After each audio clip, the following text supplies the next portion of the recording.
Vedi, dai quanto giorno finito? Allora, sì, non tanto, ma sì.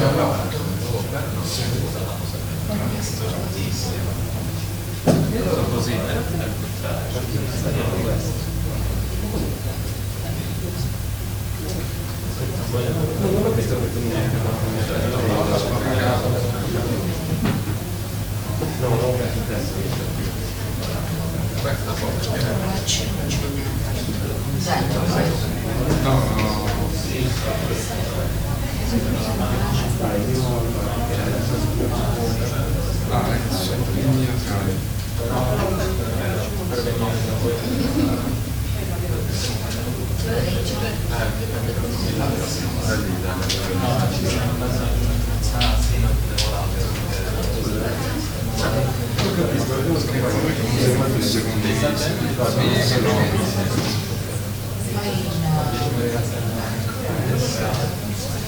Vabbè, dai, tanto. No, questo non è come ci vuole autorizzazione.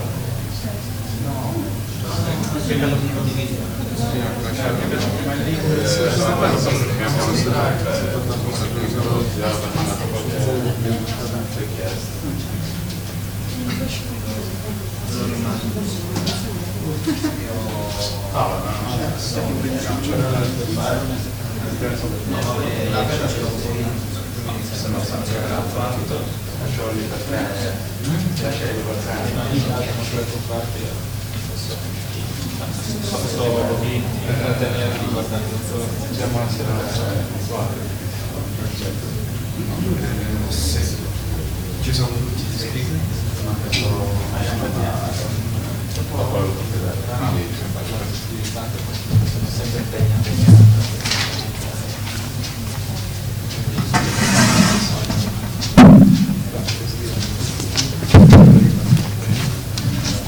I'd like to open the session. Quello di... I wouldn't care less about theoretical physics, but I'd like to open the session.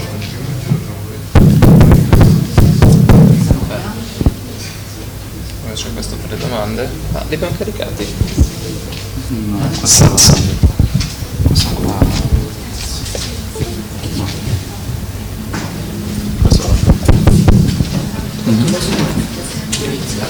Nicola. Cosa sarebbe? Nicola. Ah, sì, sì. Anche nel senso che inizia. Questo sta per iniziare per il Sì.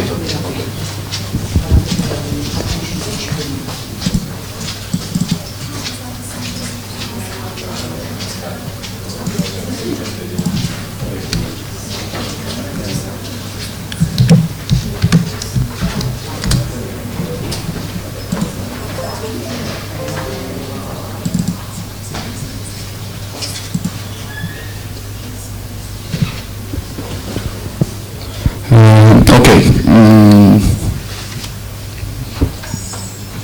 Morning all, and welcome back here to the last session that is theoretical physics. Today our first guest is Nicola Pintos from INAF Cagliari, and he will talk about an exactly solvable inflationary model.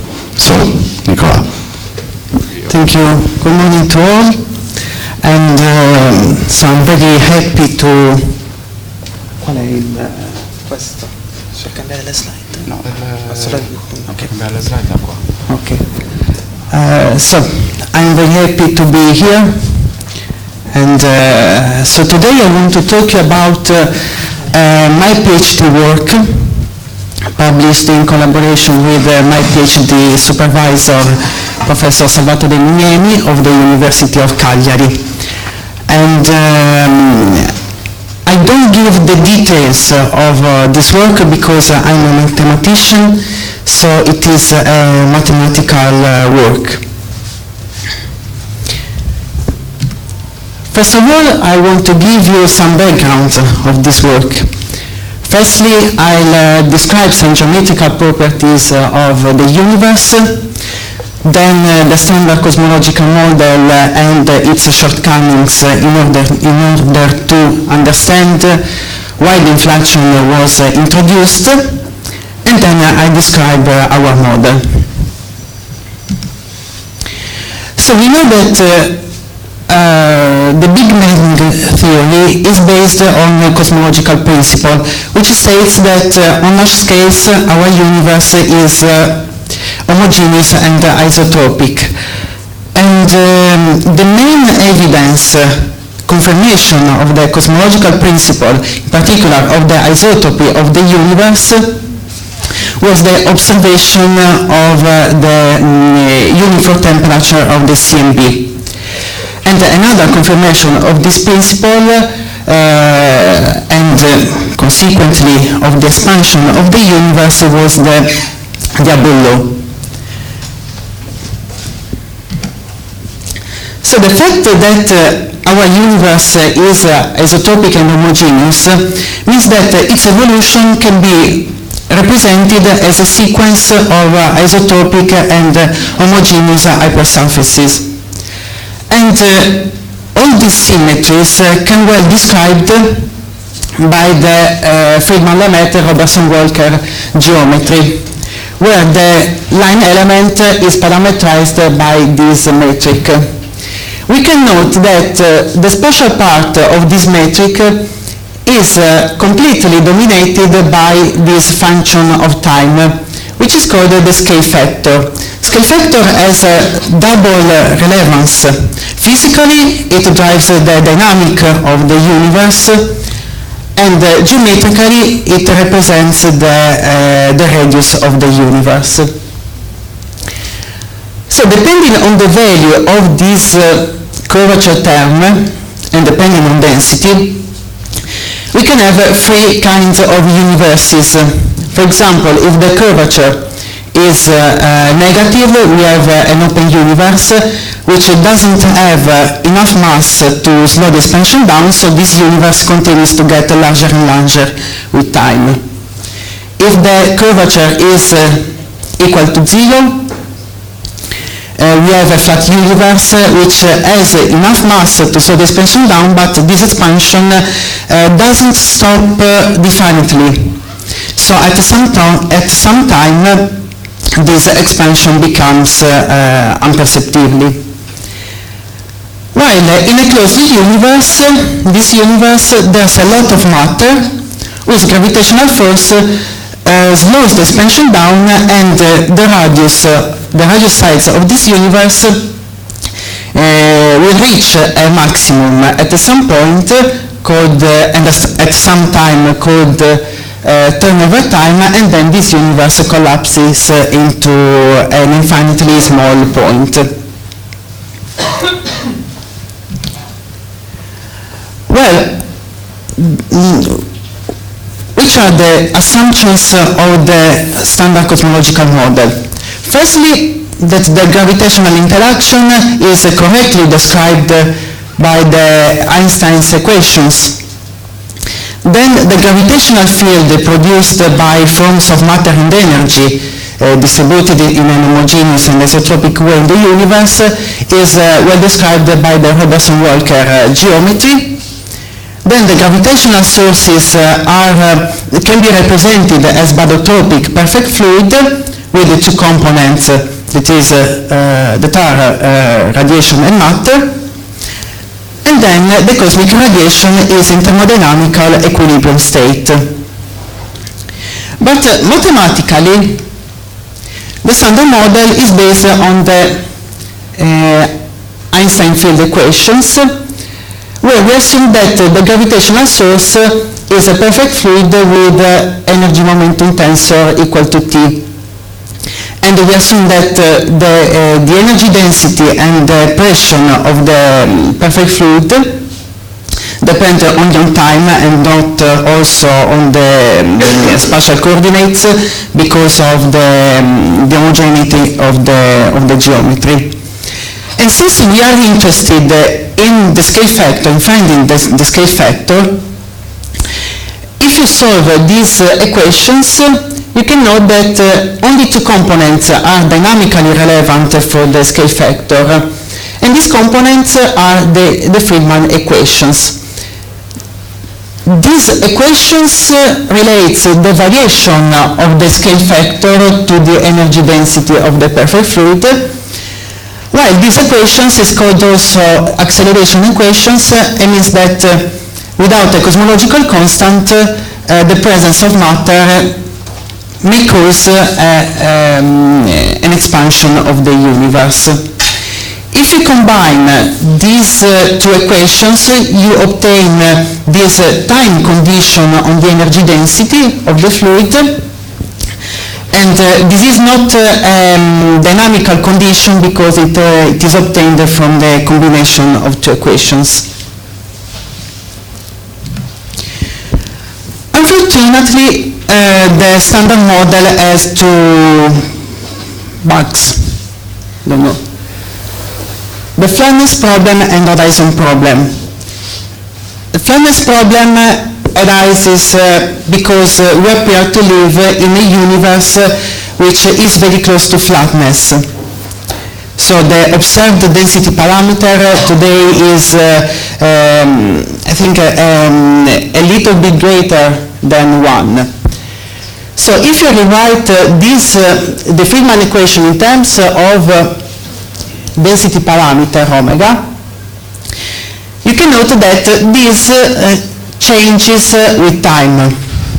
In fact, if you compute this quantity omega minus 1 in the radiation epoch and the matter epoch, you can note that it behaves as the power of the scale factor. So if today is a bit greater than 1, at the Planck epoch, omega is much, much closer to 1 than today. So the problem is that there were special initial conditions to cause this flatness of the universe at the beginning of its history. And the other problem is the problem of the uniformity of the CMB, the horizon problem. In fact, when you observe CMB, you are observing a universe with a radius smaller than today and particle horizons smaller than today. So if you consider two well-separated regions, name them PQ, of that universe, since they are sufficiently close to the Big Bang singularity, the particle horizons don't overlap. So the question is, how do photons coming from P and Q know that they should be at almost exactly the same temperature? And inflection can solve this problem because inflection is a period in the early universe during which the universe, it's a period of accelerated expansion. Okay. So during this period, horizon particles became larger than the Hubble radius, so the horizons entered in causal contact each other, and the CMB reached the same thermodynamical conditions. So we can note that inflectionary models are the best solutions of these problems. And according to Friedman's equation, to have inflection is necessary negative pressure. And the simplest field that can produce inflection is a scalar field. And there is evidence of a period of inflection caused by a single scalar field with particular potentials. And these potentials, the best kind of potentials are exponential potentials. So, to study inflection, the best mechanisms leading to inflection is based on a model minimally coupled, a model of gravity minimally coupled to a scalar field. And we have this action, so this model. The potential we have considered is an algebraic sum of exponentials. So this potential is depicted in this picture. So we have this inflaton, this scalar field, which stays at the top of the potential, and probably due to quantum fluctuations, it rose down to the minimum of the potential.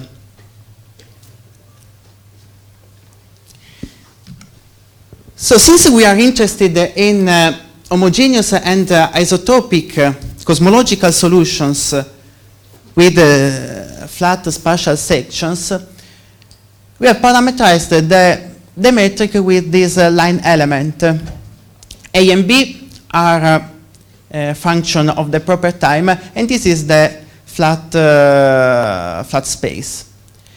So with the suitable variables, we have written the Einstein vacuum field equations in this way. And these are a particular solution, exact solutions, because I didn't say it. We are interested in finding exact solutions of this model. But to have physical interpretation of these solutions, we have to define the cosmic time in this way. And in this way, with this definition, we can reparameterize the previous metric in the Robertson-Walker form. And I have reported in this slide only the more interesting solutions. And in a special case, we have the de Sitter space-time, which corresponds to the unstable position of the scalar field at the top of the potentials, like in this picture. But the more interesting solution for our purpose is the solution that describes a smooth transition from an initial inflectionary period to a late Friedmann-Lemaitre expansion behavior of the scale factor. And this solution is this. In fact, we can note when the cosmic time goes to -infinity, we have an exponential behavior of the scale factor, and at late times, we have a classic standard expansion of the universe. And the graphical representation of these solutions are these. In the vertical axis, we consider the logarithm of the scale factor, and this thick line represents the de Sitter solution. So this solution, and the solution we are interested in is this continuous line. This is the case of vacuum Einstein equation. But when you fill the universe with a perfect fluid, the situation is more complicated, because we have this term. And even if you considered this parameter equal to 0, so you consider dust instead of perfect fluid,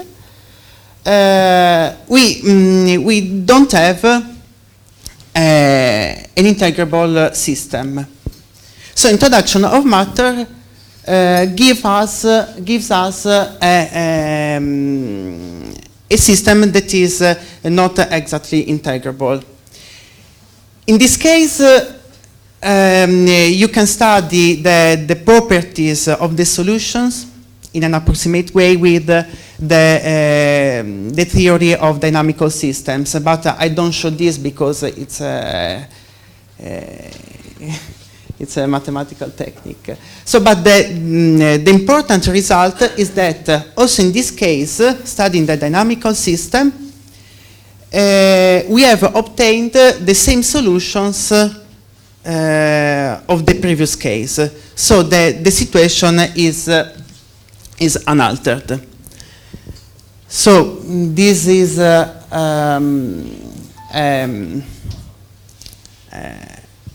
summarize. Okay. Okay. So on the main points of my talk, and so we have started from exponential potentials to obtain exact solutions in the vacuum case, and introducing matter, we have substantially the same picture. And the cosmological relevance of the solutions depends on the possibility that the inflection provided by our model gives exact predictions on cosmological perturbations. So that's it, and thank you for your attention. Thank you, Nicola.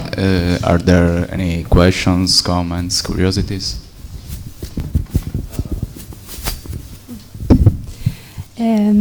Why have you used exponential potentials?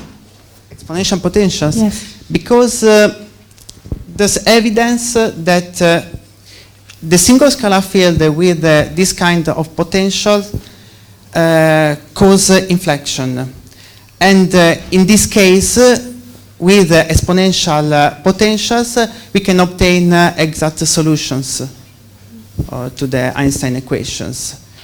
And because there are many models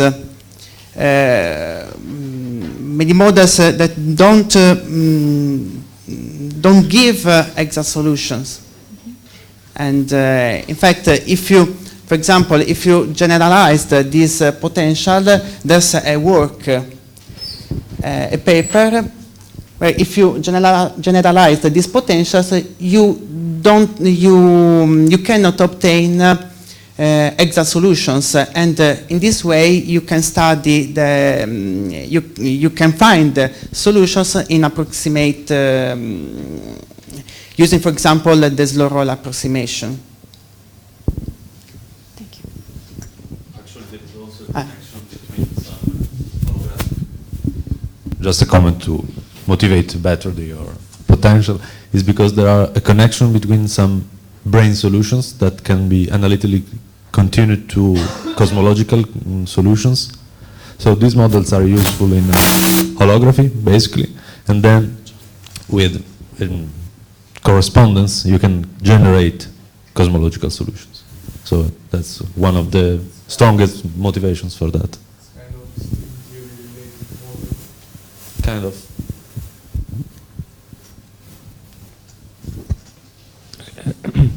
Have you tried to find some cosmological solution in the sense that is this potential useful, for example, to find a distribution of cosmological perturbations and for the matter formation structure? I don't study the perturbation, and this is made by Edgardo in another paper. So we have studied only the mathematical aspect of the solutions. Okay.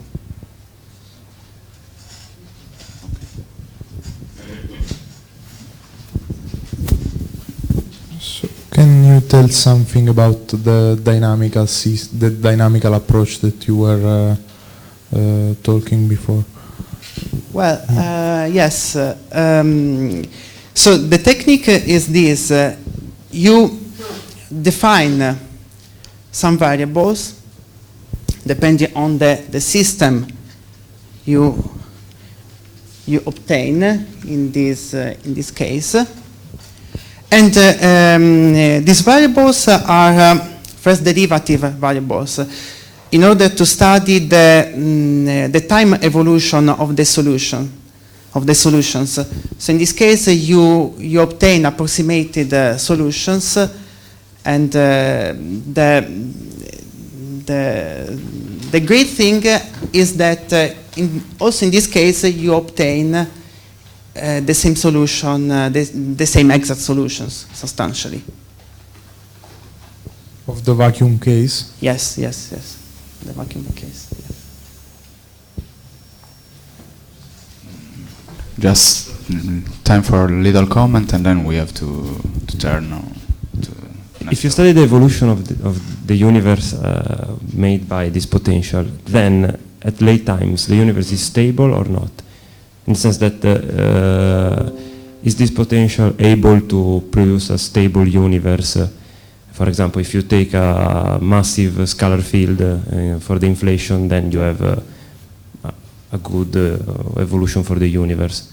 I'm not all the sure. history of the universe itself. I'm not sure, but I think yes, but I'm not sure. I don't know substantially, but it's possible.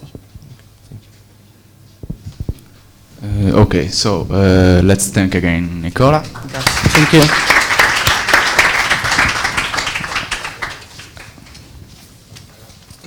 And now it's the turn of Adolfo Cisterna-Roa.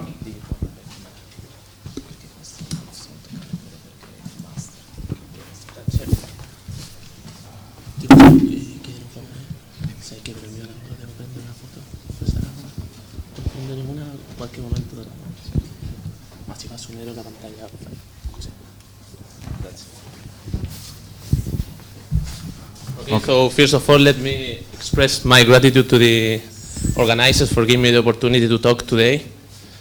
And as you can see, I'm going to talk about neutron stars in modified gravity from a more theoretical point of view. I know that most of you are astrophysicists, so you can give me a lot of phenomenological feedback.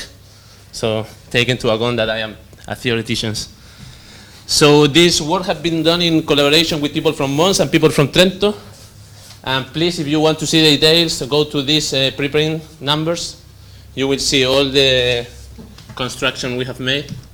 So let me give a brief outlook about this talk. So at the beginning, I will talk about why we are modifying gravity, or what kind of model we can consider when we are modifying gravity. I'm going to talk about some black hole solutions that are in Hordensky gravity, which is the setup in which I have constructed the neutron stars. And then I will go to the main point, which is the result related with the construction of a static neutron star in a particular sector of the Hordensky gravity, the sector in which there is a non-minimal derivative coupling. And then I'm going to talk about the generalization of this work, including a slow rotation, okay? And also considering realistic equation of state. So why modifying gravity? We know that GR is a very successful theory indeed. Einstein predicted the solution for the Mercury perihelion problem, the deflection of light, and recently we have, well, okay, not me and probably not us, but some people 2 years ago showed experimentally the existence of gravitational waves. So it's a very successful theory from an experimental point of view. But nevertheless, there are some theoretical questions for which GR cannot give a proper answer. For example, the cosmological constant problem, we don't know how to match the result coming from quantum field theory and what we measure about the cosmological constant. There is no quantum version of the theory. This means there is no yet a full quantum gravity setup. There is a problem of dark matter. We know also that the universe is still accelerating, and which is called the dark energy problem, and so on. So there are many situations in which GR cannot give proper explanations. And if you see all of these problems, these are just few problems, there are more questions, let's say here, are not claiming for ultraviolet modification. So but some of these problems can be solved making modification of the theory at the infrared scales. like for example the light time acceleration.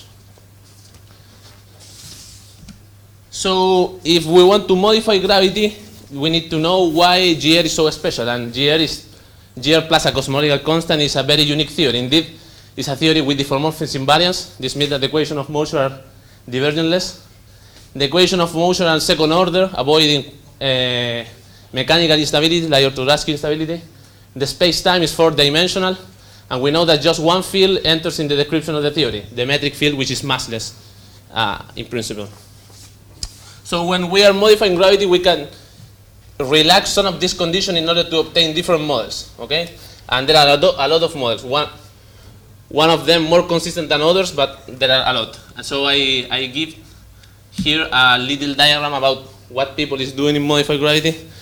So when you consider new degrees of freedom, this means when gravity is not only described by the metric tensor, but instant using another degrees of freedom, you can obtain, for example, scalar tensor theories, which is what our previous speaker has talked about. So when you consider scalar, you have the case of Hordensky theory, in which there are many theories like Brans-Dicke theory, Gauss-Condorcet, Galileo, Fab4, K-essence, and many more. You can also consider non-local theories, like this one. You can consider theories in which the new degrees of freedom are given by tensors, like massive gravity or bigravity, etc., or Einstein-Eder in the case of vector. You can also go to higher order theories, in which you relax the condition of have second order equation of motion, like the case of f of r and other kind of theories. Also, you can go to higher dimensions, then you are relaxing the condition that the universe is 4-dimensional. Then you can obtain Kaluza-Klein scenarios, the DGB model, some string theory inspired model like Einstein, Dilaton, Gauss, Moneta, and so on.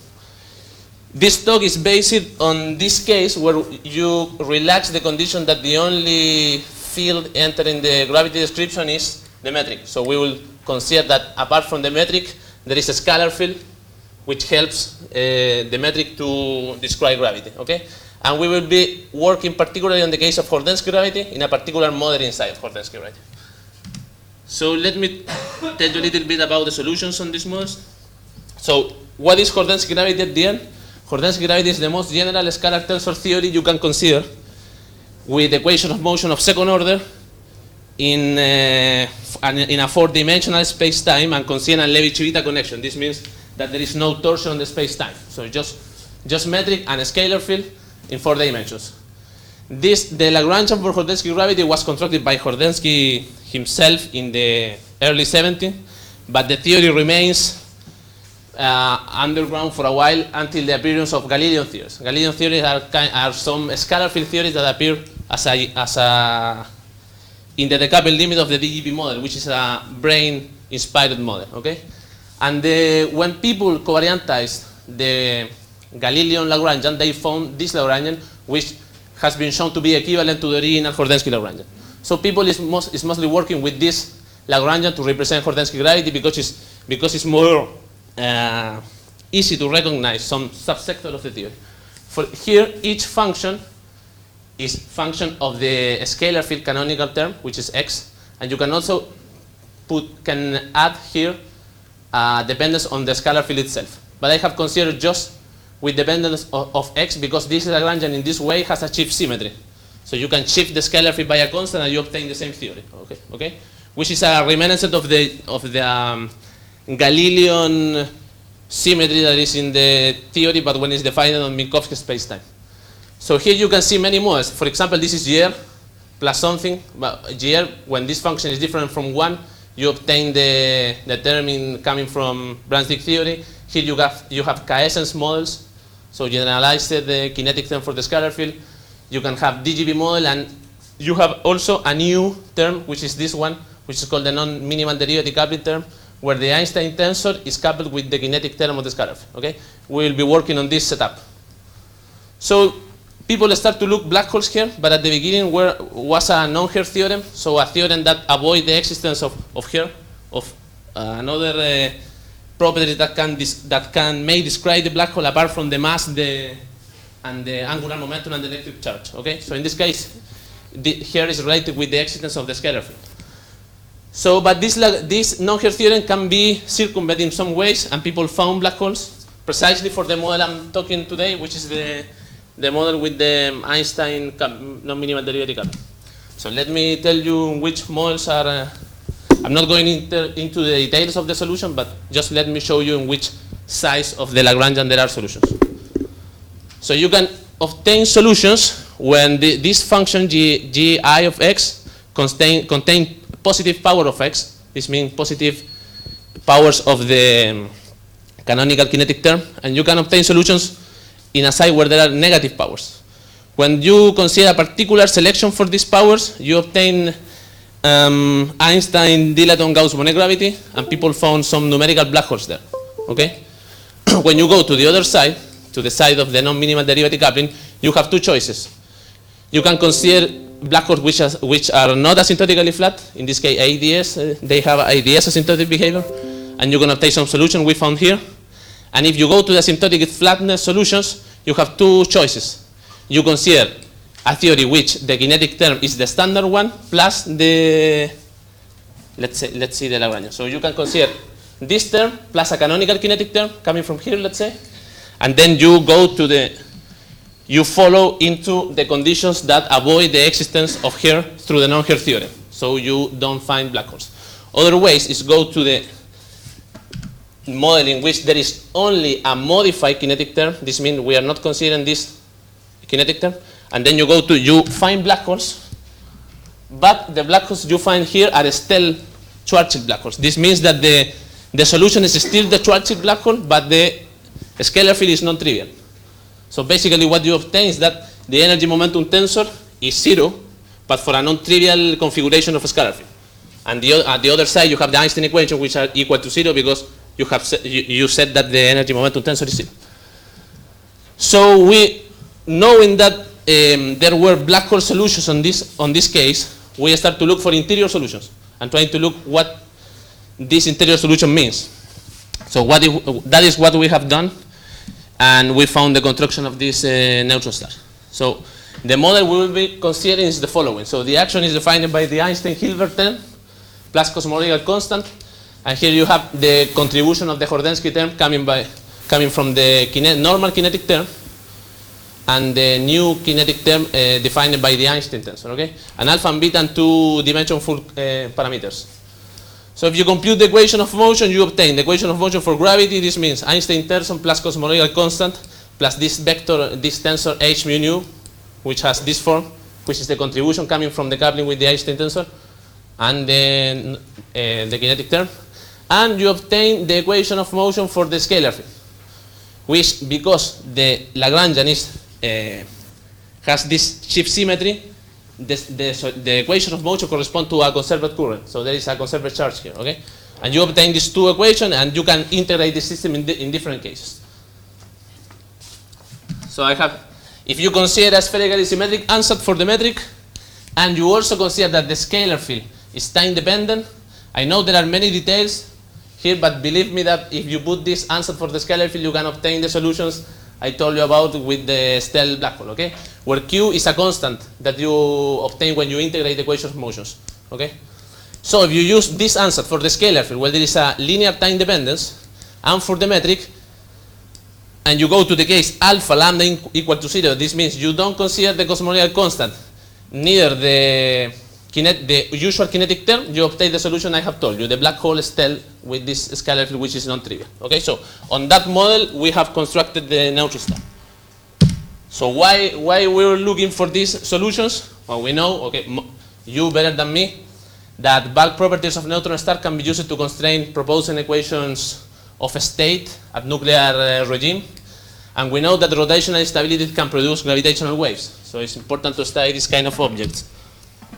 But when you are constructing this object, you need to define the matter that will be representing the star, right? So the matter of the star is typically modeled by a perfect fluid. This is something that has been observed. Temperature of cold neutron stars do not affect their bulk properties, so you can assume that this fluid has 0 temperature. And these conditions allow us to use polytropic equation of a state. Some equation of a state in which there is a relation between the pressure and the density of mass. So in order to look for the solution, what we do is to represent this object by a zero temperature perfect fluid, which is this form, which is the typical form of perfect fluid, where U is the for velocity tangent to a streamline on the fluid, P is the pressure, and rho is the energy density. Okay? And you can define, for our answer, you can define the for velocity in this way, and then you will add to the system of equation a new equation, which is the equation coming from the conservation of the matter of the perfect fluid. Okay? So if you take a polytropic equation of relation, as the previous one I showed you, and you integrate the first law of thermodynamics, you obtain a relation between the pressure and the energy density, where K is this constant and N is something called the polytropic index. We have chosen these values because in the literature there are some neutron stars constructed with this value and neutron stars with mass that has been observed. Okay? I think the unit are when C and G are equal to 1. So if we put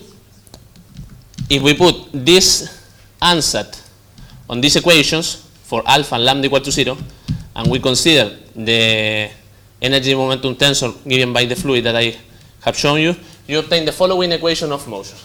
So these are Einstein equations, these two, where A and B are defined by this, and this is the conservation law for the fluid, okay, the typical conservation law.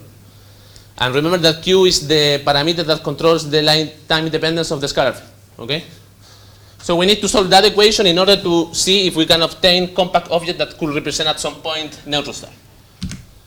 But before solving the equation, we can constrain a little bit the parameters, and that is what we have done. So we let me just telling you that if you don't remember, F is the radial dependence of the scalar field. So we have divided the scalar field in the time dependence, a linear time dependence, and we have encoded all the air dependence in this function F. Okay. So if you expand around the center of the star, you can expand the scalar field, the first derivative of the scalar field, which is this one, F prime square, and you can expand the pressure. Okay.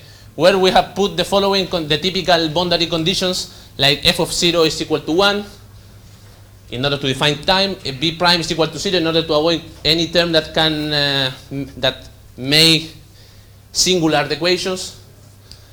And we have said that the pressure in the center of the star will be an arbitrary value PC, the pressure C, center pressure. Okay, you expand and then you obtain some constraints between pressure C, density C, and Q0 eta, which are the parameter of the model, in order to obtain two things. First, that the scalar field doesn't become complex inside of the star, because we start with a real scalar field.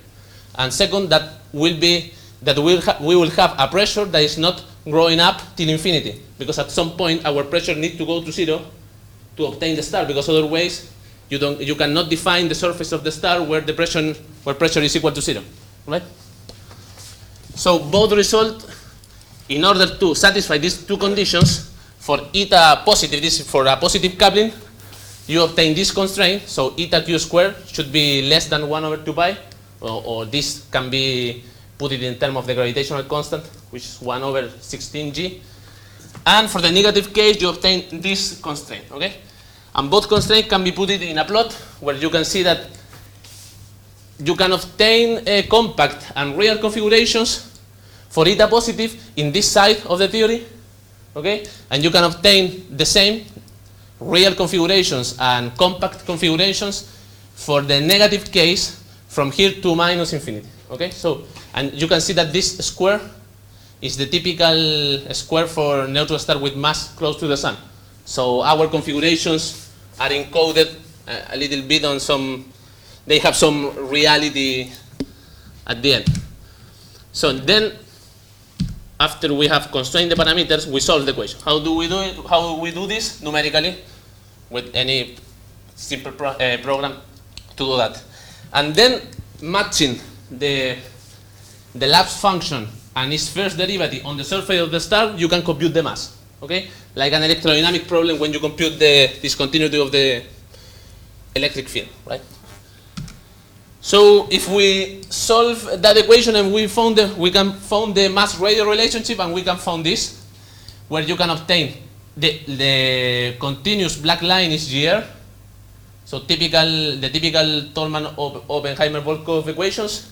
And you can see that moving our parameter Q, you can obtain massive stars and less massive stars, depending on the case, if you are in eta negative or in eta positive. Okay? And each point denoted by this black dot is the point where the solution doesn't exist anymore, or when the scalar field inside the star becomes complex. Okay? So it's a little bit constraining. You can wonder, okay, what happened with the scalar field? Because you have constructed a star which has a scalar field outside with a Schwarzschild metric, and you have the star with a different metric but with a scalar field inside. So what happened with the scalar field? And we have shown that the scalar field goes smoothly through the surface. So this is how there is in one the surface of the star, and the scalar field inside connect with the scalar field outside. Sorry, I have to. Okay, so that was for the static case. Okay, but this is not too realistic because we know that the star should rotate. No? So we go to the slowly rotating case. So why go to this model in which the star rotate? We know that the shape of the star is flattened by centrifugal force, and this is can be seen just at second order in the rotation. So at the first order you will not see this kind of phenomena. And we know that the local inertial frame are dragged by rotation of sourced by gravitational fields. So at the beginning, neutron star that can rotate differentially, but there are many situations that make the star to rotate in a uniform way, okay? Like kinematic shear viscosity, connecting and turbulent motion, superfluid phase transition, etc. Okay? So this implies that the bulk futures of an isolated rotating star can be modeled by a zero temperature perfect fluid, okay? Which is what we have done with the static case. So how do we compute the neutron stars rotating but just a little bit? We use the Hartle-Thorne slow rotation approximation, in which the metric is expanded in a multiple expansion, and in our case we have just considered the first order of the rotation. So this is our metric, where epsilon is this parameter that controls the rotation, and you have omega star, which is the angular velocity of a point in the fluid, and we have the dragging function omega of r, which is the angular velocity that a guy free falling from infinity will occur because the space-time is dragging, because the star rotating is dragging the space-time. Okay? So at the end, this term appearing here is telling to you the difference between the angular velocity of a point on the fluid that is seen from a guy which is falling from infinity. Okay? So you do that, and you consider this scalar field now also complemented by this term controlled by the small parameter, and you obtain the following. You obtain that when there is no fluid, this means the black hole slowly rotating solution, you obtain Schwarzschild again, because this is the way in which Schwarzschild rotate at first order. Okay? This means that if you take the Kerr metric, for example, and you expand around the angular velocity of the Kerr metric, the first term you will get is this one. So as was shown for the case of the black hole, without rotation, the solution outside was a Stell plus Schwarzschild. In the slowly rotating case, it's the same. It's Schwarzschild plus a slowly rotating term. Okay? Now let us put the energy momentum tensor of the fluid in order to see the star. You now have to modify a little bit the force velocity because you need to put a phi component. You obtain that the phi component at first order is this one. And now instead of use a polytropic equation of state, let's put some equation of state that are some code coming from nuclear physics, like BSK 14, 19, 20, 21, and so on. Okay? And let's do the same procedure to integrate the equations. So we integrate the equations, but we want to reproduce something that could be observed. Just 1 minute and a half, and I'm ready. So there are two. Okay, we just checked on the literature what kind of star were the most massive neutron star observed, and we found that these two ones were the most massive, which is this one with a mass of almost 2 solar masses, and this PRS J0 blah blah with mass of 2 something solar masses. But this one is a millisecond star, so rotate too fast to be encoded in our slowly rotating regime. So we found the second one, which has a period of 2.5 hours, and that can be put in our model. This means this can be described by a slowly rotating metric, right? So we were wondering if our model can support neutron star configurations, slowly rotating, with this mass. Okay, so the idea was to obtain two solar masses neutron stars. And indeed, for the case eta positive, and for this equation of state, you can reach the value of two masses moving the parameter q. This means the parameter that controls the linear time dependence on the scalar field. Okay, and on the other hand, for eta negative, we observe.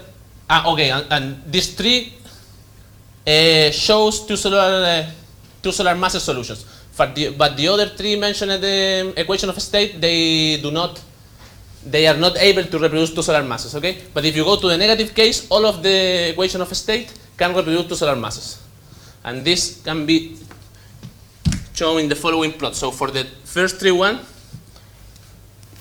you see that when you are moving q from 0 to a greater value, the mass decreases, but the initial mass can be larger than two solar masses. Okay, so this model supports two solar masses neutron stars, and then you go down. And if you go to a negative case, all of the equation of state reproduce two solar masses when you are going up in the q parameter. So you start here, and then the mass is increasing. But the problem of this side of the theory is that you can obtain arbitrarily large neutron star masses, okay? And that should be something that we shouldn't consider really, right?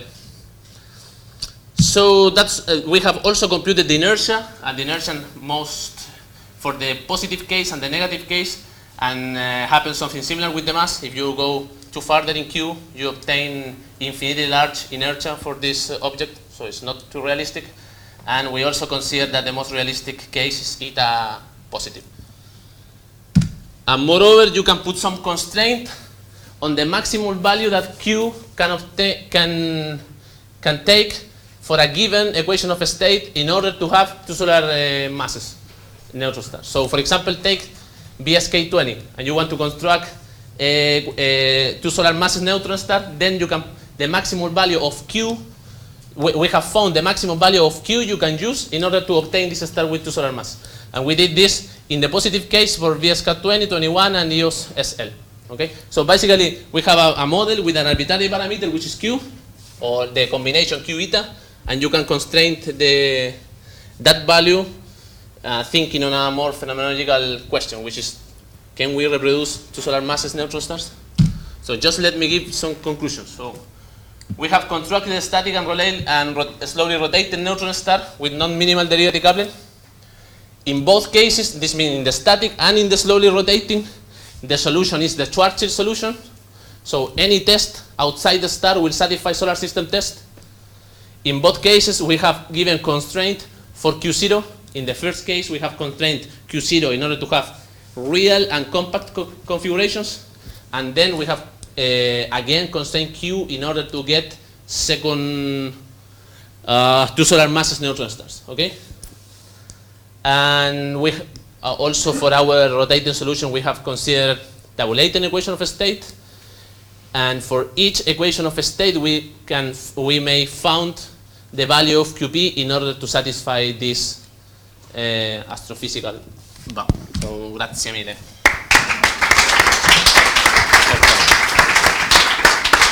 So, thanks Adolfo. Are there any quick questions? Because schedule is very constrained today. Sì, sorry, how can you say that you satisfy solar system constraint only if you require the Schwarzschild metric outside the star? Because if I think to a binary system, for example, doesn't have a Schwarzschild geometry. No, yeah, this is not for the, let's say, a strong gravitational regime.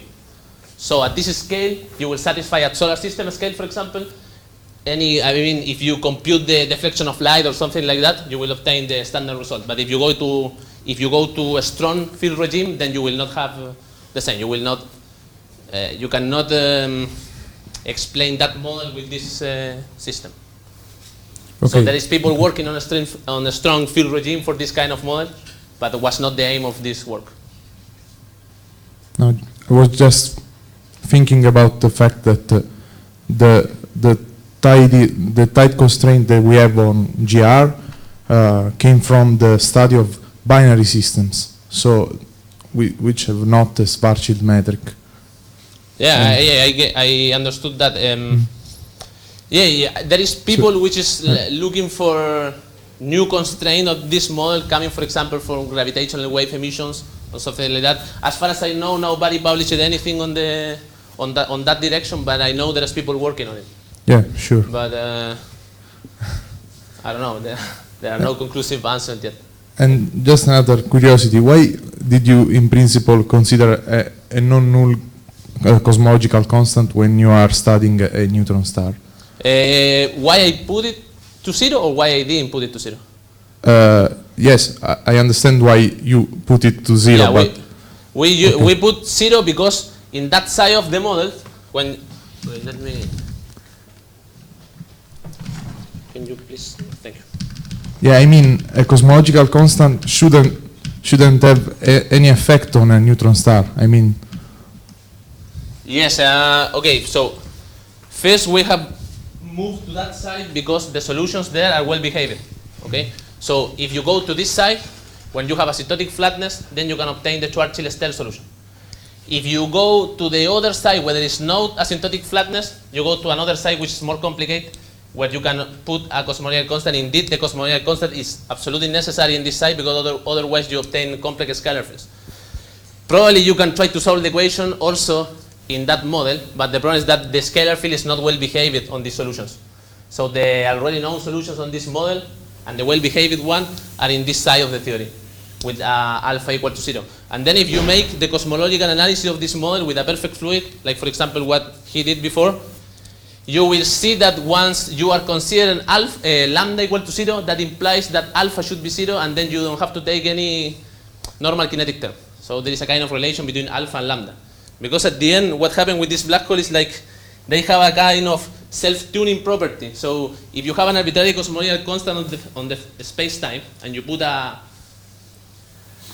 theory with this modified kinetic term, and you put a black hole there, you will see that the cosmological constant at infinity self-tune according to the parameter of the model. And that relates alpha, for example, with lambda. When you put lambda equal to 0, you go to alpha equal to 0, and then you need to work here.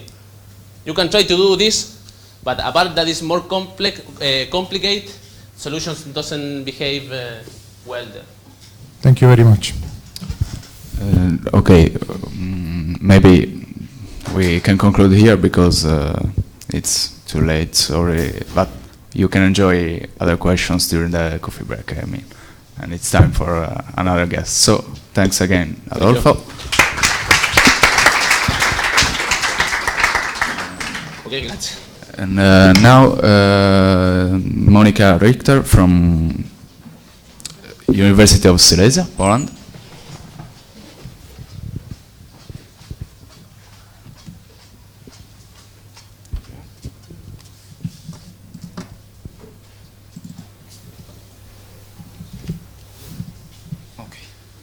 Yes, so I'm Monika Richter. I'm from University of Silesia in Katowice from Poland. And today I would like to talk about Legge-Edgar inequality in the neutrino oscillation. Okay. So let me start with the basic thing about the Schrödinger cat, which you all probably know. So what is this thought experiment? So we have the cat, which is enclosed in a box with a poison and radioactive source.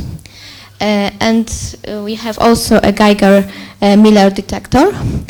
And there is a 50% chance of detect this radioactive source by this detector. So when this detector detects this radioactive source, it releases the poison. And then when the poison is released, the cat is dead. And when it's not, the cat is alive. So from the macroscopic point of view, we know that the cat is alive or is dead. There are two different states. But when the quantum mechanics comes, we cannot say about with certainty that the cat is dead or alive, because we have the quantum superposition. And the cat, we can say that the cat and the cat is simultaneously dead and alive.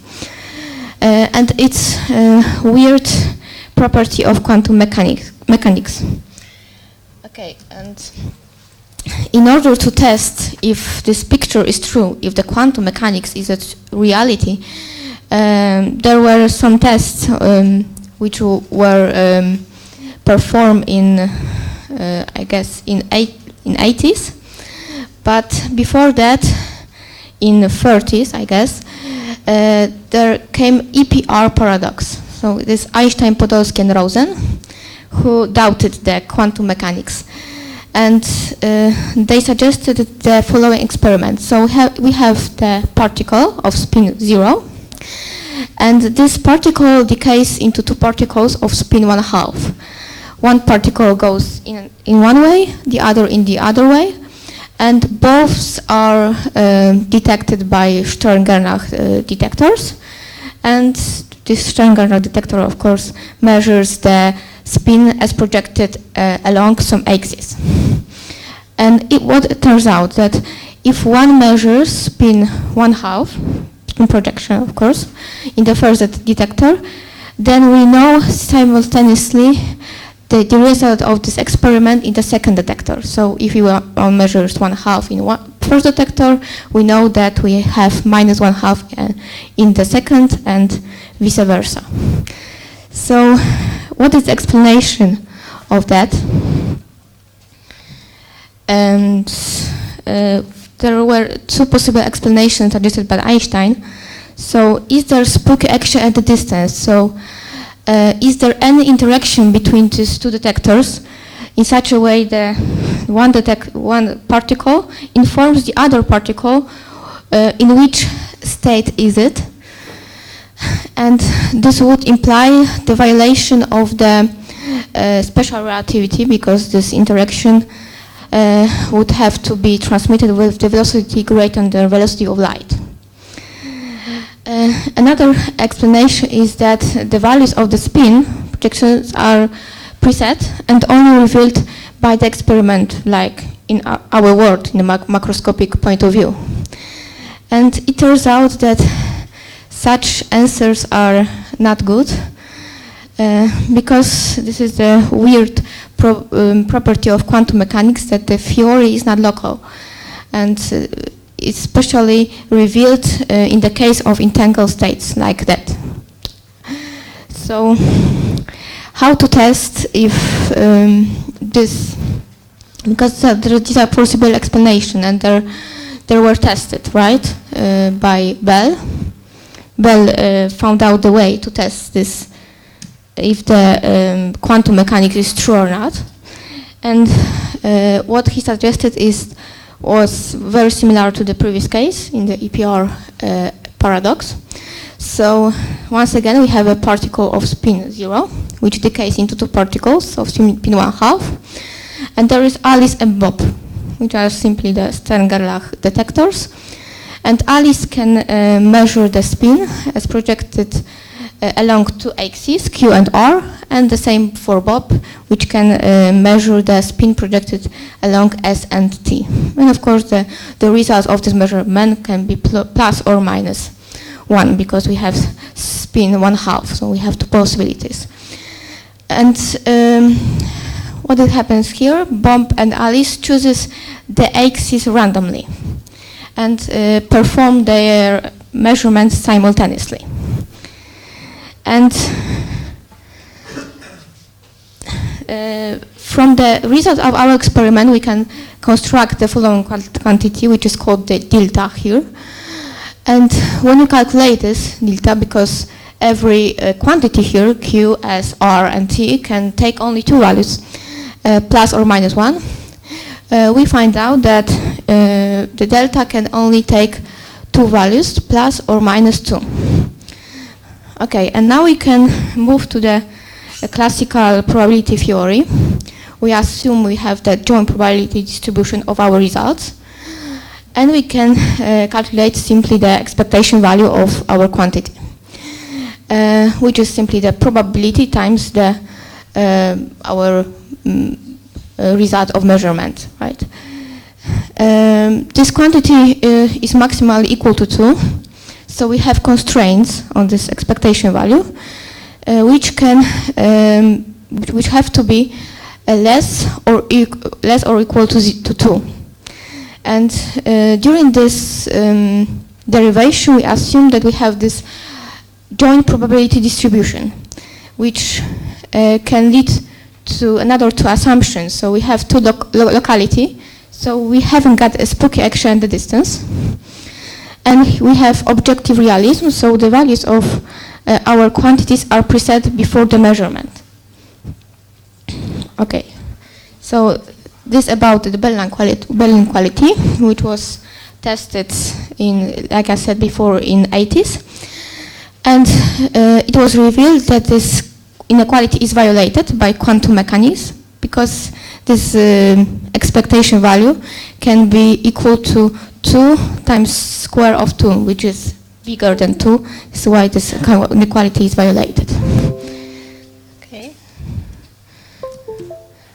Okay, and now comes the Leggett-Gar inequalities, which are very similar to the Bell inequalities, but in time. Before the Bell inequalities measured the correlation in space, now we move to the correlation in time. And this Leggett-Gar inequality are based on two assumptions, very similar to the previous case. We have non-invasive measurement, which means that a measurement doesn't disturb our system, and objective realism once again, so the values of our experiment are preset before the measurement. Okay? And now we have also dichotomic observable, which means that this observable can take only two values of the experiment, plus or minus 1. And we have also the here defined the quantity Cij, which is simply the expectation value, these brackets, of the observable Q in different times, Ti and Tj. And having said that, we can construct the correlator K3, which is kind of sum of this coefficient Cij. And we found that if we apply the standard probability theory to that, we get the value equal or less than 1. But it turns out that this inequality is once again violated by quantum mechanics, because it gives the value 3 third 2. Okay? And now comes the neutrino oscillation. So I think you know all that, but I would like to remind you that if we have neutrino oscillation, when we describe that, we use two states for neutrino. So we have massive states and flavor states. Of course, we have 3 neutrinos, but in order to make my consideration simpler, I assumed only two states. So it is electron neutrino and mu neutrino. And flavor states are linear combination of the massive states. So we can easily move from the massive to the flavor states using some kind of unitary transformation. Okay? And here theta is mixing angle, 1 in this case because we have only two flavor states, and phi is the supervaluating phase. Okay, so this is our transformation matrix between the flavor and massive states. And now comes the two different nature of neutrino, because you know that neutrino can be Dirac or Majorana. Physical difference between them is very simple, because for the Dirac case, the neutrino and antineutrino are two different particles. So like for electron and any other fermion in the standard model. The Majorana case is when the neutrino and antineutrino are exactly the same particle. Okay, so it's only one particle, which is neutrino, which is particle and antiparticle simultaneously.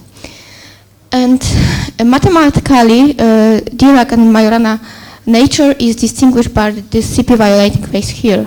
So if this phase phi is equal to 0, then we have Dirac nature. When it's not equal to 0, we have Majorana one. Okay. And I posed a question: can this Legge-Gar inequality, which is this Legge-Gar inequality violated in a neutrino oscillation? And if it's so, is there any difference between Dirac and Majorana neutrino for that? And I found out that there is a difference, but two conditions must be fulfilled. So we need to have the interaction of this neutrino with a matter of quite big enough density, and the exchange of the energy with the environment. So we'll treat the neutrino as the open quantum system. Okay, so my Hamiltonian for description of this neutrino is like that. So we have, of course, kinetic and potential term, because we have interaction with matter. Here is energy, and delta m(1) squared is the difference between mass squared of these two neutrinos. And here I have also U matrix, which I showed you before. This is this transformation matrix between flavor and massive states. And VCC, which is proportional to the matter density of electrons. And now, having this Hamiltonian, I can create the evolution equation for the observable Q, some kind of, which is similar to the Schrödinger equation, but it is only for the closed quantum system. Now we move to the open quantum system, because here before we had Heisenberg equation, which is the basic equation in quantum mechanics, but now we have Lindblad-Kosakowski equation, which takes into account this environment, interaction with the environment. So apart from this Heisenberg part, I have also the this dissipative part, which accounts for this interaction with the environment. And here I have sigma I and sigma j that are simply Pauli matrices, and Cij coefficient, which must fulfill this kind of condition in order to ensure the trace and hermicity preserving evolution. So there cannot be any, but there are some constraints on it. And I found that we can solve for this equation. So we have the evolution of our observable Q, and we have this Heisenberg part and dissipative part, this interaction with the environment, and then we can simply make some transformation in order to obtain the Schrödinger-like form. Okay, and I chose for the neutrino oscillation the Q, which is equal to sigma z, because it measures the neutrino flavor as projected on the z-axis. Having that, we can calculate this correlator Kj, because we can calculate the Q in different times, depending on the parameters, E energy, VCC, this potential, which is proportional to the matter density, and Cij. Okay, and here are my results. So I found out that this Legge-Gar inequality is violated for some kind of parameters. You can see, because it's bigger than 1 in some region, for quite big enough VCC. And I found out that there is a difference, right, between the Dirac and Majorana neutrino, because Dirac is for phi equal to 0, and Majorana is for other phases. Then I found out that in order to have the difference between this neutrino, we have to have this Cij, which can create a matrix. I have to have non-diagonal terms in order to have this difference between Dirac and Majorana neutrino. And at the end, I found out that there is optimal value of the potential for which this discrimination is more significant. Okay. And I think that's all, and thank you for attention.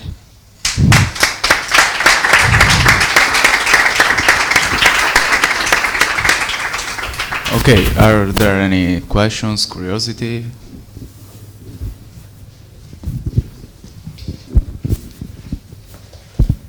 Okay, just a curiosity.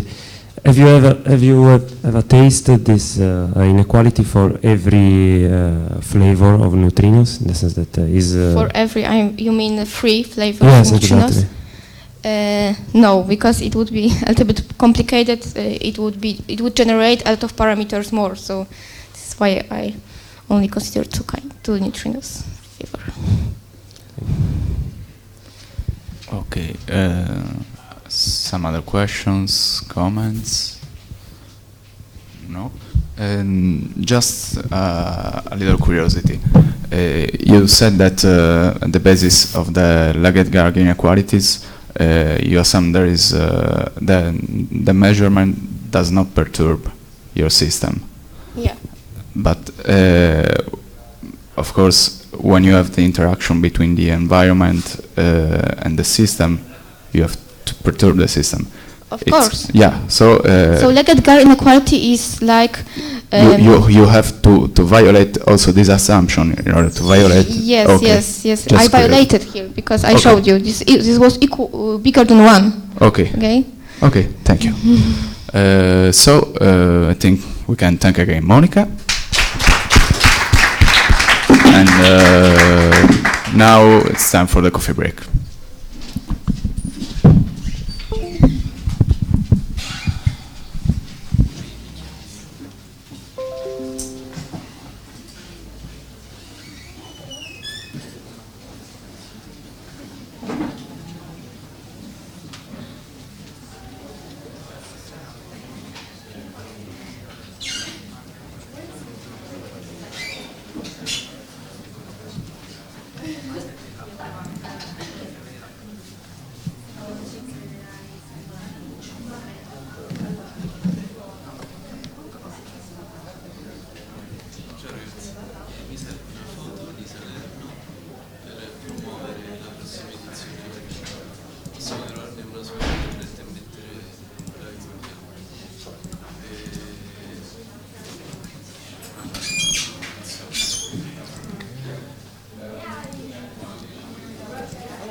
Deve essere interessante.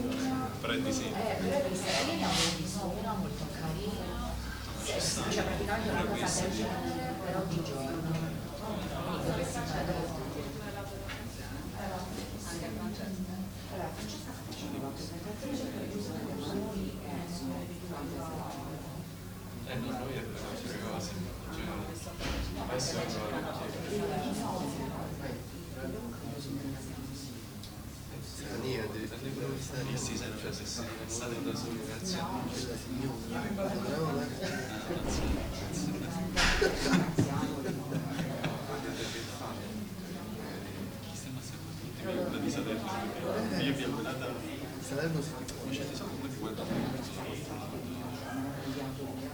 Posso fare un'altra ricerca? Certo.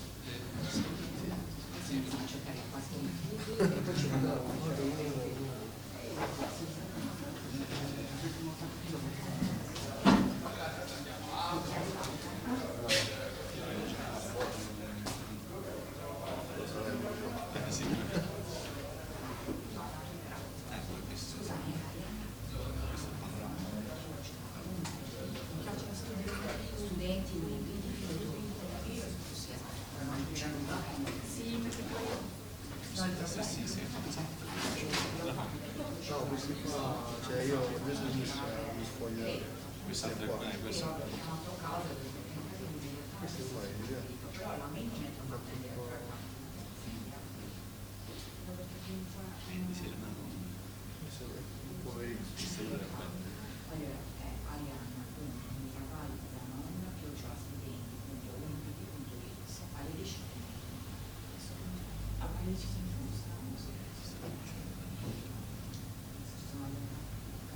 No, non ci sono i dati, ci sono solo i titoli.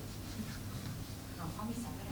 Ah sì, sì, guarda, è arrivata, perché di solito me le girano sulla mia mano, cioè ho Sono due Gmail, mail, ok. non mi è ancora arrivato, comunque qua è arrivato. Ok, grazie mille.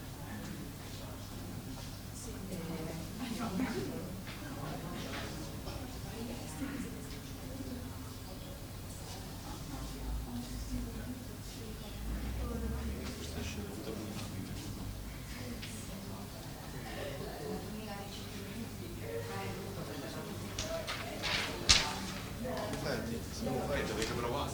Sì. C'è 4 ore aperto tutto se vuoi passare. Dobbiamo scegliere una foto rappresentativa di Salerno. Foto Salerno. Che sì? No, di gioco. Di gioco.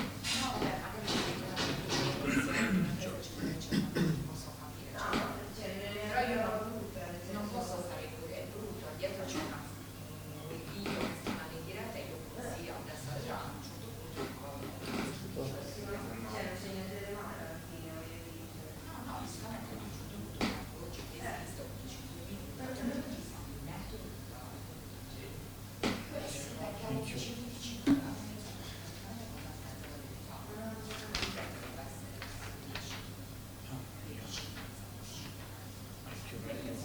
Sono arrivati che erano 9:40, già stava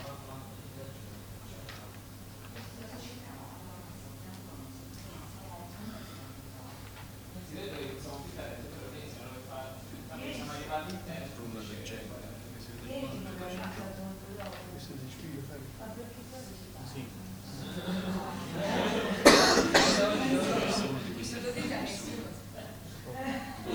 ci ho cercato anche di fare Però c'è Frostia. allora alle volte l'abbiamo messo 25 sai cos'è che vediamo anche di richieste Vedi che la roba prima dell'ultimo giorno, quindi per esempio Marta è stata schedulata primo e secondo giorno per forza, poi la seconda metterli funzione della sessione. infatti. Salerno di sera, esce dove sono i tavoli di giorno. No, quello ci deve bastare il quarto, pure che le camettine, perché non è detto che tutte sono.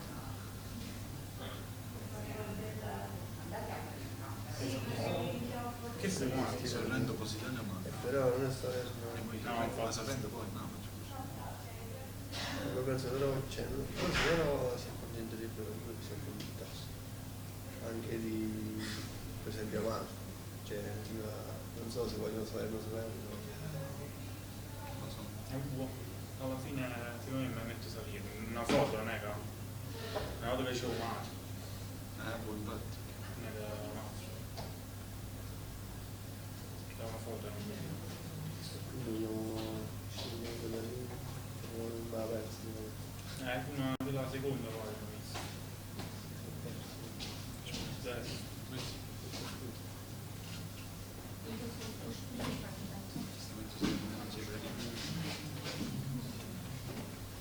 Ci sta sicuramente di meglio, però.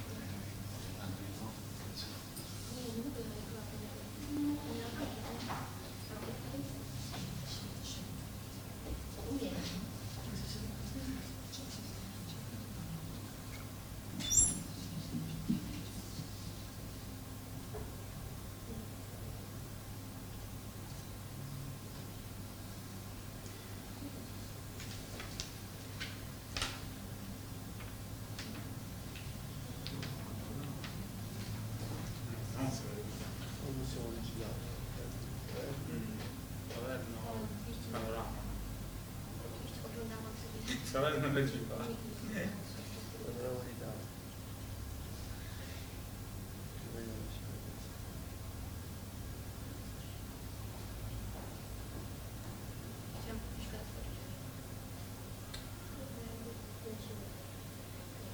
Questo è un viaggio.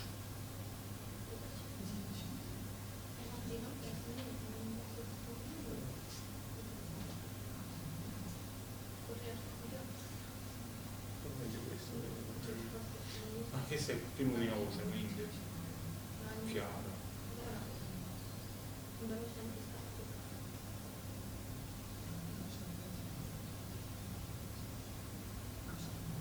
Aspetta, che la sta dietro, giusto? Guarda qui dietro.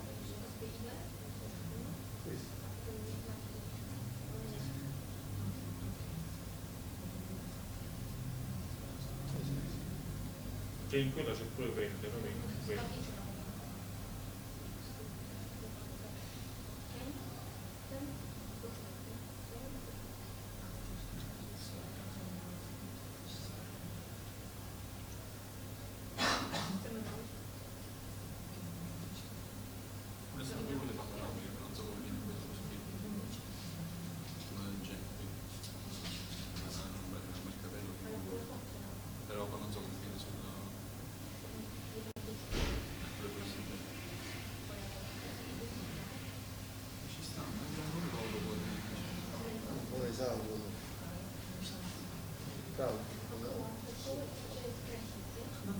O lasci la tabla aperta,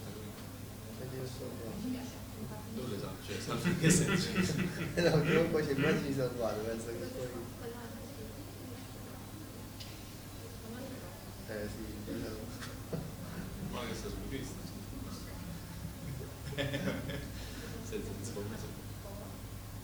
Ci sono qualcuno che immagina. Salva la precisa, lo sa benissimo. Questa l'anno di notte, dai Torani Ah, carrozza. E questo è Dal Castellore che questo. come la di... No, su Google il foto panorama Salerno. Poi questo qua dice che è un panorama di Salerno del Castellore.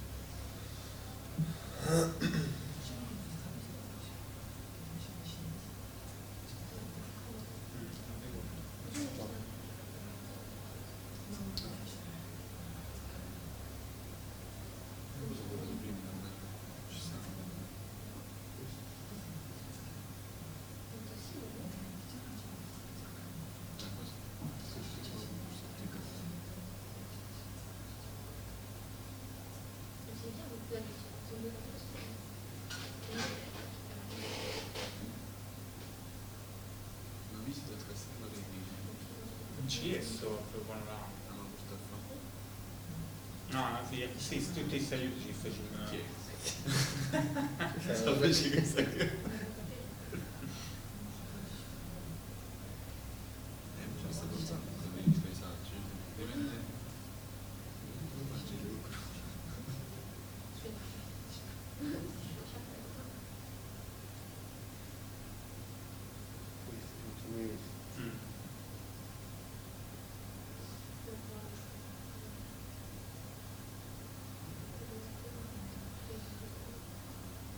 Ricordo due numeri su questa questione, sono stati chiesti 62 milioni spesi, 3 impieghi ha prodotto.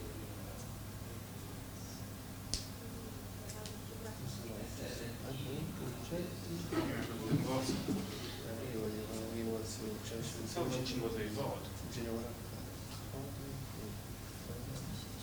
Progetti.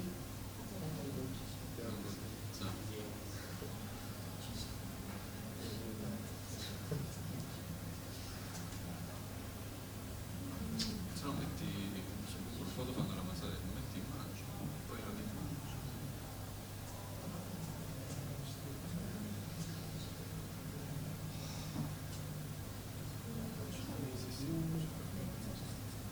E quali erano immagini versi?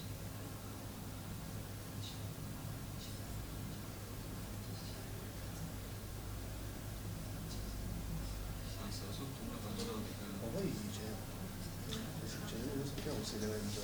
L'evento non si sa dove si lo so, magari ufficiale all'università. Ah boh, però uno che vuole visitare la città, capito? Pure chi si la foto, sta foto che gli eccetera, non è città del museo. No, così a quel punto l'ultimo Ciao. abbiamo salvato un paio, stiamo Sì. Ma giusto 2 minuti e te esciamo così. No, per c'è il coffee break. Ah, ok, buono, scusami. Per dire, per poi...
Positano in campagna comune del fratello.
Se vuoi quella più generale ti giochi alla fine questa qua, cioè, più o meno.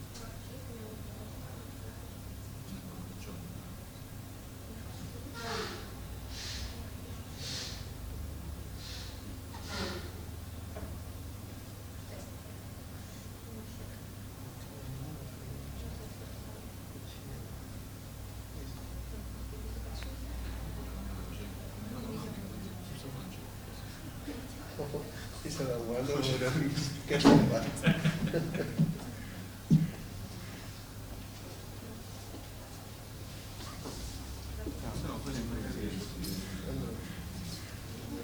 Allora, praticamente non sappiamo se l'evento che ha fatto quello della Salerno o magari diciamo, nei paesi della costiera che comunque fanno parte di Salerno. Quindi allora, le immagini di Salerno saranno conosciute questo qui.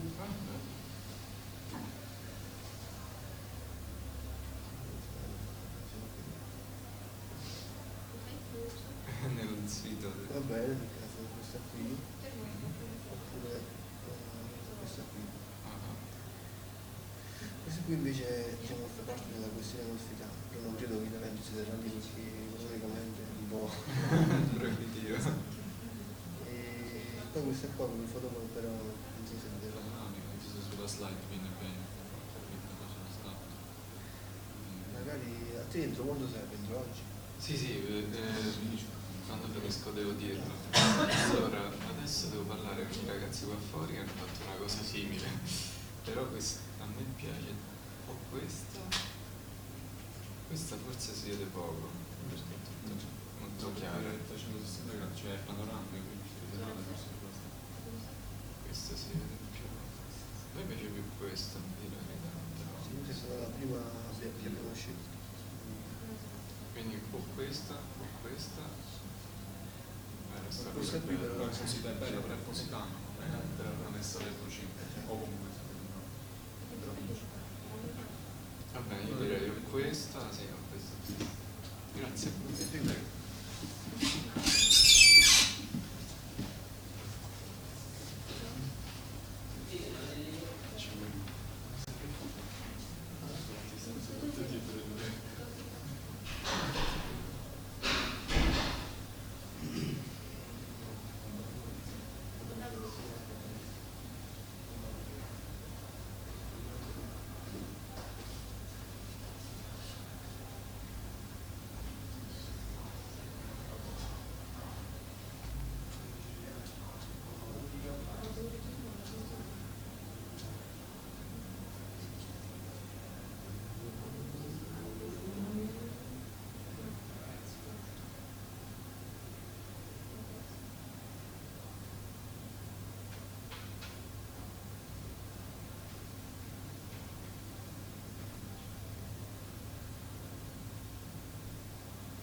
Не забудь мне дать какие-то бумажные документы.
Ogni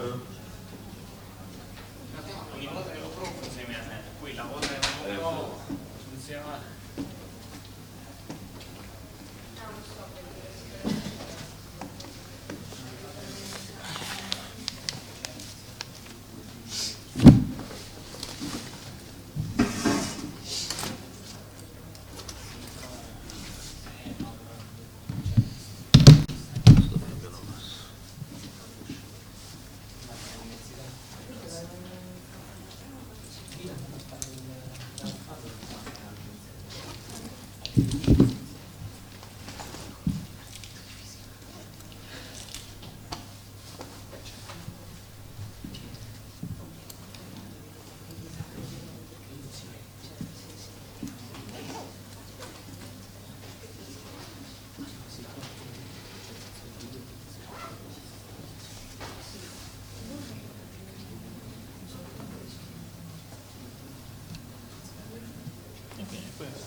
Quello, questo qua.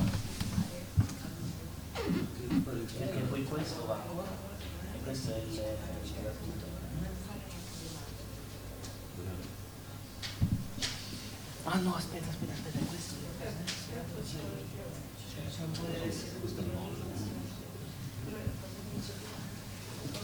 sì, si è staccato, prova a vedere. No, si è riattaccato.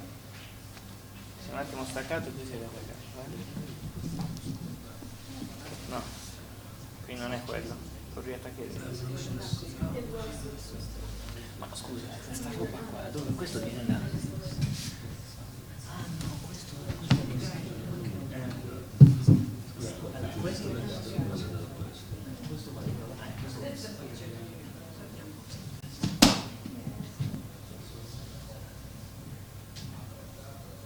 ok, si è staccato, prova.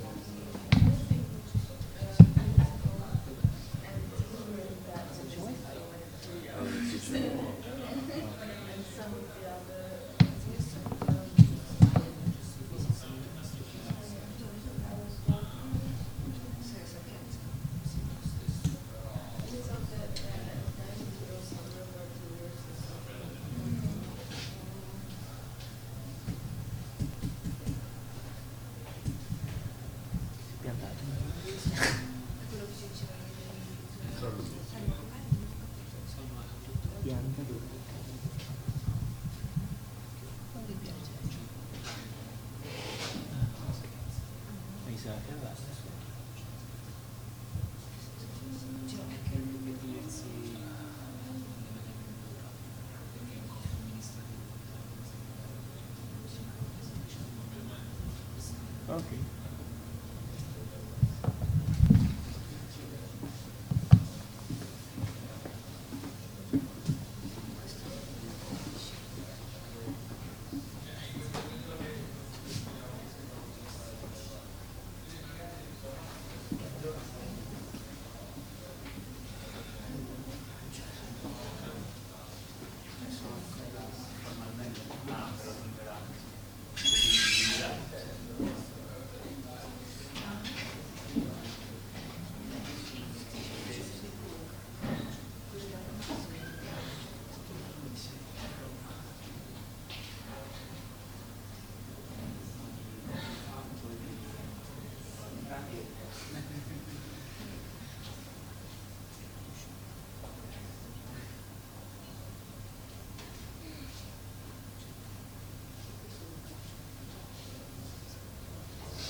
Ce l'hai? Oh, no. No? No, niente.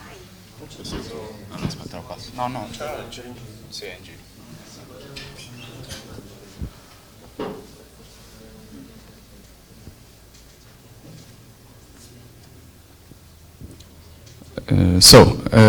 We restart now. Now it's the turn of Alessandro Nada from Turin University that we spoke about Jarzynski equality in lattice gauge theories. Okay, thanks Carlo for the introduction. Also, thanks to the organizers, which gave me this opportunity. I'm very happy to speak about this argument. And okay, let's start with the outline. So it's essentially split in 3 parts. And the first part is about lattice QCD, which is essentially the community I'm part of. And I will try to give you a sketch of what lattice QCD is about, what is in the landscape of theoretical physics. Then I will completely change the topic, and I will talk a bit about very interesting and very recent result in non-equilibrium statistical mechanics, which goes by the name of Jarzynski equality. And it's essentially a continuation of the talk by Carlos of yesterday. And then at the end, I will try to join these 2 topics, and I will try to tell you how I used this result here in order to get something, to learn something about the QCD equation of state with non-equilibrium methods. So I start from quantum commodynamics. So QCD is a theory which essentially describes the strong interaction. Strong interaction between elementary particles called quarks and gluons. And here I reported the Lagrangian of QCD. And on the left, we have the Yang-Mills term. Essentially, this term here describes the dynamics of gluons. And this is also quite similar to what happens in QED. And this term is almost the same, but there is a huge difference in the sense that essentially gluons are not simply the carriers of this strong interaction, but they also interact between each other, which is something that photons don't do. So on the right, we have the fermionic part, the Dirac operator, essentially. And this describes the dynamics of quarks, how they interact between each other, and also with gluons. So QCD is very peculiar. It has, in particular, we can look at two peculiar properties. The first one is asymptotic freedom, which I won't talk about. The next talk will be, I think, about this one. And the second one is confinement. So a way of seeing confinement is imagining a quark and an anti-quark and measuring the force between them. Now, if you increase the distance between this anti-quark and anti-quark, this does not decrease with the distance when the distance gets larger. Instead, if you instead consider the potential between them, there is a linear increase of the potential. And you can see it here in this. This is from lattice simulations, by the way. The linear behavior of the potential from a certain distance on. So this is very, very strange. And but this is essentially the motivation of why we don't see the elementary states of the theory, which are quark and gluons, free. But we only see them in states called hadrons, like protons, neutrons, pions, which essentially... Okay. Now, I will try to give you a sketch of what the lattice QCD is about. Now, QCD covers a broad range of phenomena. Low energy, high energy, it's really a complicated theory. And the many phenomena are characterized by a large value of the Kaplan G squared, essentially where the interaction is actually strong. Now, in this situation, you cannot use perturbative expansions, like Feynman diagrams, for example. You need something more, because they are not essentially reliable. So, what one can do is choose a different regularization, which is called the lattice regularization, which is a very, very powerful tool to study a lot of observables in QCD. And it is really the correct tool, the mathematically rigorous non-perturbative formulation of QCD in the non-perturbative regime. And what is this lattice?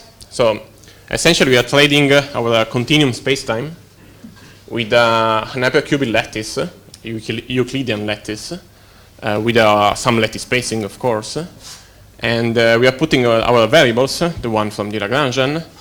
In particular, we are placing the gluons on the links between neighboring sites, and the fermionic variables, essentially the spinors of the quarks, on the sides of our lattice. And this is essentially what happens. Now, unfortunately, lattice regularization is not very good for the analytical stuff, but it's very, very suitable for numerics, so essentially Monte Carlo simulations. Now, the Monte Carlo simulations on the lattice are quite particular in the sense that we want to compute really expectation values, vacuum expectation values of this kind. And in order to do so, we essentially generate a very large number of configurations of the variables that I showed you before, essentially this one here. And over all this configuration, we compute our observables, and then we take the average at the end. It is a bit of a simplification, but it's essentially what's happening. And of course, this configuration must be created somehow, and this is done essentially via Markov chains, which are a stochastic process. And we have, of course, very specific algorithms, but I don't want to bore you with this stuff. And in the end, at the end of the day, when you want the physical result, you have to take the continuum limit, because you're not interested in the theory on the lattice, you're interested in the theory on the continuum. Now, this is a list, an incomplete list of stuff that you can study on the lattice. Maybe some of you can recognize something that I mean, they already know, they already studied, and maybe if someone has a question, we can discuss later about this. But I'm actually more interested in the non-zero temperature and essentially in thermodynamics of QCD. And one can calculate a lot of stuff also in In this case, in particular, I will look at the equation of state, essentially the pressure, the energy density, entropy density, when the temperature is changed. And okay, so this is essentially a sketch. Now, I will change completely topic, and I will essentially continue what Carlos was telling us yesterday. And I'm starting from something quite basic, which each of us know, which is the second law of thermodynamics, in particular the closest inequality.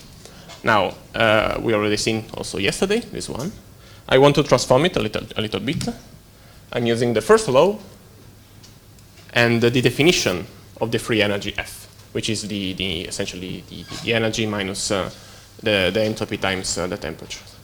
And the second law essentially becomes this very compact and nice formula, which says that the work that we are doing on the system is always greater or equal than the difference in free energy between the initial and the final state, essentially. And the equality, of course, holds for reversible processes. Now, Carlos yesterday told us about a bit on the difference from a macroscopic and a microscopic system, and this is reflected in the second law, in the sense the second law microscopically makes sense only if we take the average of the work. In particular, there may be some transformations in which the work actually is lesser than the difference in free energy, but statistically at the end its average will be greater or equal. And this is what this is the starting point for this discussion. Now, this is some technicalities. I'm just taking a system with a certain Hamiltonian, and this Hamiltonian has some kind of parameter lambda, which can be, for example, the coupling, if you prefer. One can define, like in statistical mechanics, the partition function, the free energy, and so on and so on. What I'm most interested in is the definition of the work. Now, what is the work? And it has this definition here.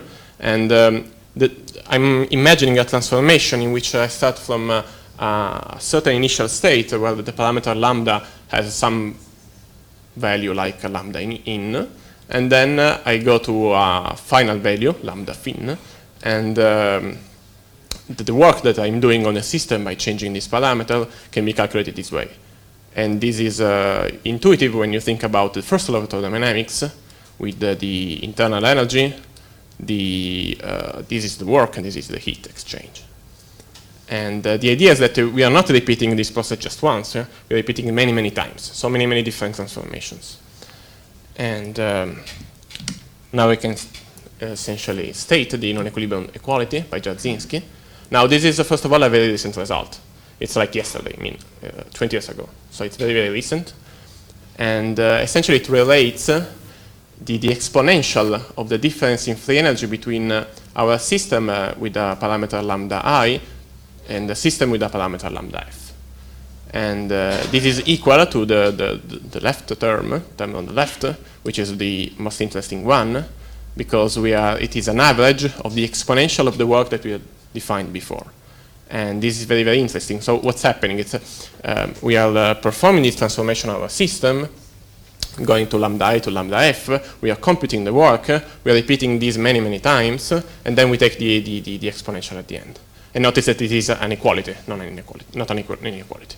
Now, this has been derived by Jarzynski 20 years ago in different kinds of processes. I'm mostly interested in Monte Carlo simulations, the one I was talking about before. And of course, this parameter here can be changed continuously, like in real life, or discretely, like in Monte Carlo simulation. In Monte Carlo simulation, one has many, many different configurations, and so if one wants to perform this transformation, this will be a discrete transformation. And at the beginning, okay, the system must be at equilibrium. And okay, of course, this is truly an out of equilibrium result, because we are really bringing the system out of equilibrium by changing this parameter lambda. Okay, the second law of thermodynamics essentially can be derived from here really trivially. We can take Jarzynski equality, use this mathematical result about the exponential average, and well, we get simply the second law of thermodynamics. this is quite incredible to me. I mean, it's very, very simple. So essentially, Jenkins relation in some sense can be seen as a generalization of the second law of thermodynamics, with a big difference that this is an equality only for reversible processes, while Jarzynski is an equality always. So it's very, very nice. And okay, I don't want to talk about this too much, but this is an experimental test of the Jarzynski equality, and this was done in 2002, and essentially it was proved to be right, and it was concerning NRA molecules which were stretched in an irreversible process, and this is really amazing. And so now I can go back to lattice gauge theory. So again, I'm changing the argument and the topic of my presentation now. And the idea is that these free energy differences in lattice gauge theories, so essentially, if you want high energy physics, appear mostly everywhere. And there are many, many cases in which they are really important. The one I'm mostly interested in, as I said before, is equilibrium thermodynamics. So it's essentially the equation of state, and in particular the pressure, because the pressure is minus the free energy density. And the idea is that many people on the lattice always say that calculating delta F, or if you want ratios of partition function, which is essentially the same thing, is computationally challenging, because nobody knows how to calculate this directly, and so most people take the derivative of the free energy with respect to some parameter, then they integrate back. So this is a sort of a cumbersome process. But now we can use Jarzynski to get, for example, the pressure, and we will see at the end of this last section of my talk. So. This is the phase diagram of QCD. Okay, this is mostly hypothetical, actually. We have the temperature in the vertical axis, the net baryon density on the horizontal axis. We have neutron stars, which have been already explored in, for example, in this morning. And but actually, now I'm more interested in this region here. This is because essentially lattice QCD, for technical reasons, can explore only the vertical axis and regions close to the vertical axis. So net baryon density, which is 0. By the way, we are here, and this is the confined phase. So we have hadrons here, and then we have the so-called quark-gluon plasma. And so let's focus on this region here. This is really the confinement transition, which is truly non-perturbative phenomenon. So you cannot essentially explore it, describe it in terms of perturbative analysis, but you can do it on the lattice. Lattice is very, very well suited to explore thermal properties of QCD and QCD-like theories. And then at the end of the day, when one has the results, the true results from the lattice, one can compare with the phenomenological models, for example. And you can do it in the low temperature confined phase. You can do it also in the confined phase, where maybe you can connect to the perturbative regime, which is very, very nice. And I'm doing now what may seem brutal approximation. Okay, thanks. A brutal approximation. So I'm essentially dismissing quarks. Now, this might seem, as I said, brutal, but actually, when one considers only the gluons, so we don't have a quark-gluon plasma, but only a gluon plasma, the qualitative properties of the theory essentially is the same. And so simulating on the lattice Yang-Mills theories, so only gluons, is way, way easier in terms of essentially CPU hours, if you want. And we can be even more precise, and we can look at things a bit better. So as I said, I wanted to compute the equation of state. As you can see, the pressure is minus the free energy density, and now I have really a tool to compute this directly, which no one had before. And okay, this is just how the temperature is imposed essentially on the lattice, but this is a bit more technical, and I don't want to be too boring. And as I said, I want to look at Yang-Mills theory. This is the SU3 Yang-Mills theory. SU3 is the gauge group, symmetry, gauge symmetry, and 3 is the number of colors with no quarks. And we chose this because there are many people who have done this computation in the last few years. So there is a real competition, if you want a technical competition between these different groups. And now we want to also go in there and see what we can get. So these are essentially a benchmark for the efficiency of this technique. And as I said, the qualitative properties of Yang-Mills theories are useful to understand a more complicated setup, such as full QCD. Okay, this is just to show you the essentially final formula. If you want, you can recognize here the exponential average of the work. Now the work has been really transformed, but essentially is the same that we saw before, and we have the difference in the pressure. And what we are doing is actually changing the temperature along these transformations. And these transformations will be really non-equilibrium transformation during, of course, the same Monte Carlo simulation. Okay, results. So this is just gluons, but still it's very interesting. This is the confined phase, and this is the confined phase up to temperatures which are 2.5 times the confinement temperature, which is down here. And so you can see really the liberation of degrees of freedom, such as the free gluons.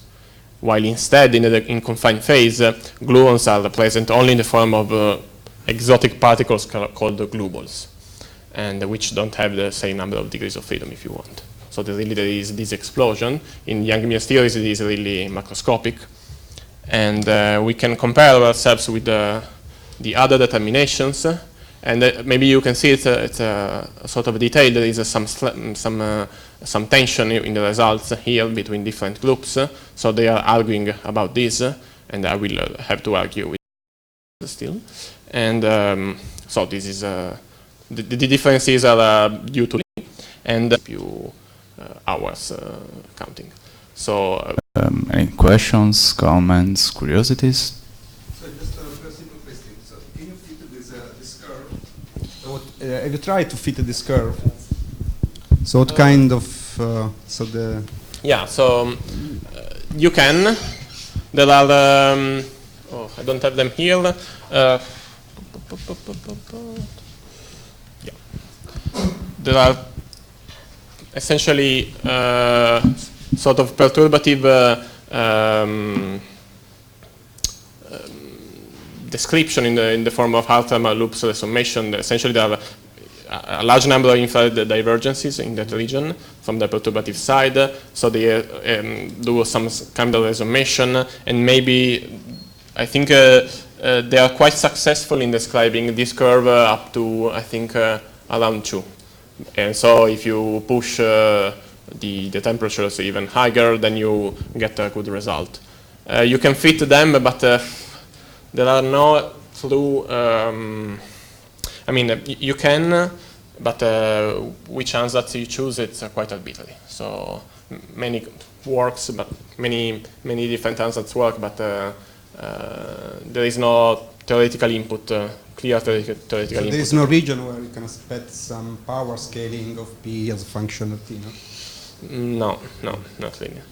In the end, this must go to the Stefan Boltzmann limit. Yeah, of course. No. So for yeah. But in between there is no. It's complicated. But still, these results are very precise, so one could fit it with high precision in theory. Yep. A curiosity. You say that to compute this Jarzynski estimator for the free energy, you do some non-equilibrium transformation by changing the temperature? Yes. Because as far as I understand, Jarzynski relation is for isothermal transformations. Yeah. So I wonder. I think the difference here is the thing that we are in a Markov chain in a Monte Carlo simulation. Okay, there are two answers to this. First, there has been a generalization for the. Okay. a generalization by Chatelain from 10 years ago, which essentially, I mean, from a point of view of Monte Carlo simulations, in the end, I'm actually using something similar to this. The temperature takes the role of another parameter. And I'm not talking about other kinds of stochastical processes, but from the side of the Markov chains, this is essentially what's happening. Now, the second possible answer is that I'm not really changing the temperature. So if I go back, as you can see, the temperature here is defined as the inverse of the temporal size of our lattice. So what one can do in thermal field theory essentially is that one imposes periodic boundary conditions on our lattice, so on our time, and then the more you compress it, the higher the temperature. Now there are two ways of changing this T. One can change essentially the number of sites, or you can change the lattice spacing. So what I'm actually doing is changing the coupling of our theory, which controls the lattice spacing, which in turn controls the temperature. So the temperature is somewhat different from the temperature of a statistical mechanics system, if you want. Thanks. Okay. Can you please go back to the Monte Carlo integration, like the first section?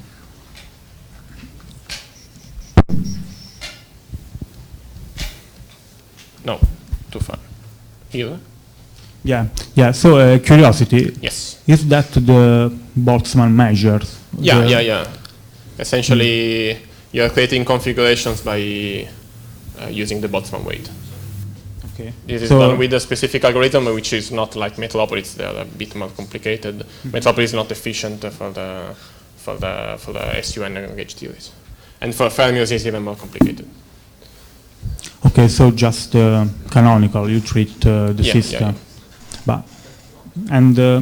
But is the temperature what you just defined? No, it's hidden. It's hidden. The role of the temperature is taken by the Bayer coupling, essentially. So you don't have H over T, you have the action over G squared. G squared is inside the action, actually. But okay, thanks. Okay. Maybe less, because then we have to change. Just a curiosity, is there a way to assign some sense to heat in QCD? It's an isolated system, essentially. So I'm not sure so there is no heat exchange with heat bath, essentially. So it could be interesting to see it if it could make sense. But essentially, any Monte Carlo simulation and system we are looking at is an isolated system. So I'm just changing the parameters and making some work on it from the outside. Okay, so let's thank again Alessandro. And now we have Luca Zambelli from Iena University. That we will spoke about asymptotic freedoms in X models.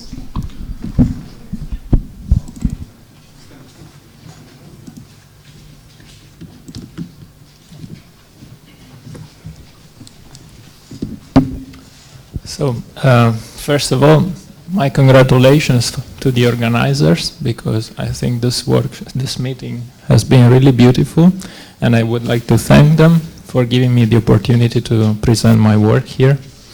This work is done in collaboration mainly with Holger Gies at Friedrich Schiller University in Jena, Germany. And first of all, a warning. So I prepared a talk for people who never studied, maybe theoretical physics even, and for sure who never studied high energy physics. So for most of the talk, the theorists will be bored, I'm sorry. But I hope that the rest of the audience will enjoy it. My talk is about particle theory, and actually a specific part of particle theory, which is about imagining which kind of new physics could be looked for at colliders and in high energy experiments. But I'm a theorist, so I have to explain you why theory should be a good starting point for imagining what's next. And for this, first of all, I should recall you what we know about physics, which has already been discovered. And taking a reductionist point of view, we tend to reduce everything to elementary constituents. This is a summary chart of the elementary constituents we already know. In the outer layer are matter particles, in red the quarks, in green the leptons and the neutrinos. And I'll be mainly interested in the core of this diagram, which is the Higgs boson. But to explain you my work, I need you first to explain you the theories we use to describe also the blue part, the interactions between matter particles. And these interactions are just electromagnetism, the strong nuclear force, and the weak nuclear force. So for those of you who never entered a quantum field theory lecture, let me explain you what it is. So let's start with the most familiar to all of you, which is electrodynamics. Now, electrodynamics, already at the classical level, has two important features which we call symmetries. The first is gauge symmetry, and it is basically the fact that the electromagnetic potential is not observable. What you can measure is electric field and magnetic field, so you can change the potential at will, and physics will not change. And we call this an abelian gauge symmetry, in contrast to what will come after. And it has a second important symmetry, namely it is by the very beginning a relativistic theory. It obeys laws of special relativity, which means, from the theoretical point of view, that we want the theory to be invariant under Lorentz transformations from one system of reference to the other. And so we write the theory in terms of objects which are covariant under these Lorentz transformations. So you will not find electric field or magnetic field here, because we group them into an object which we call field strength, which has this covariance property. But in the end, it's all classical dynamics. So we use Lagrangians, which are nothing else but energy densities. So this object that you have already seen, the square of a field strength, is nothing else but the electric field squared plus the magnetic field square, which is the energy density you can store in your field. And then you can add matter particles, for instance, an electron that interacts with the gluon, with the photon. But let's just skip this. Now this is classical. You all know classical electrodynamics, maybe not this fancy way, but you know it. And how to quantize this theory? It can be done in many different ways. And the most popular and also the most intuitive way, maybe the most beautiful, dates back to Feynman, who gave us imagination. He gave us graphical ways to imagine computations. So in our theory, we have two degrees of freedom, two particles propagating, for instance, the electron and the photon, and then we represent propagation of these degrees of freedom in space-time by drawing lines on a sheet of paper. So this is an electron which propagates, and this is a photon that propagates. And we know they have interactions, and we represent interactions by dots and then lines. So you can think this represents an electron that emits or absorbs a photon. And then Feynman gives us rules to associate mathematical quantities to these objects and to compose them. And in the end, when you evaluate the mathematical thing, you get a number which you can hopefully relate with experiments. And now my work is concerned with interactions, and specifically with a particular property that interactions have in quantum field theories, The property is that when we define these interactions, we define them at a certain energy scale. And so interactions will depend on this energy scale. And now I will sketch how this comes about. Theorists will be horrified by the way I do it, but I hope the others enjoy. So imagine that I want to observe this process where an electron emits a photon. In order to do it, I have to observe the system. But the theory is quantum. So Heisenberg uncertainty principle tells us that when I observe a system, when I do a measurement, I also transfer energy or momentum to it. And the theory is also relativistic. So Einstein tells us that if I give energy to the system is allowed to transform this energy into mass, so into particles and antiparticles. So if I try to observe this process, for instance, by collecting a photon of a certain energy, then this energy is transferred in some sense to the system, and it allows the system to create particles and antiparticles.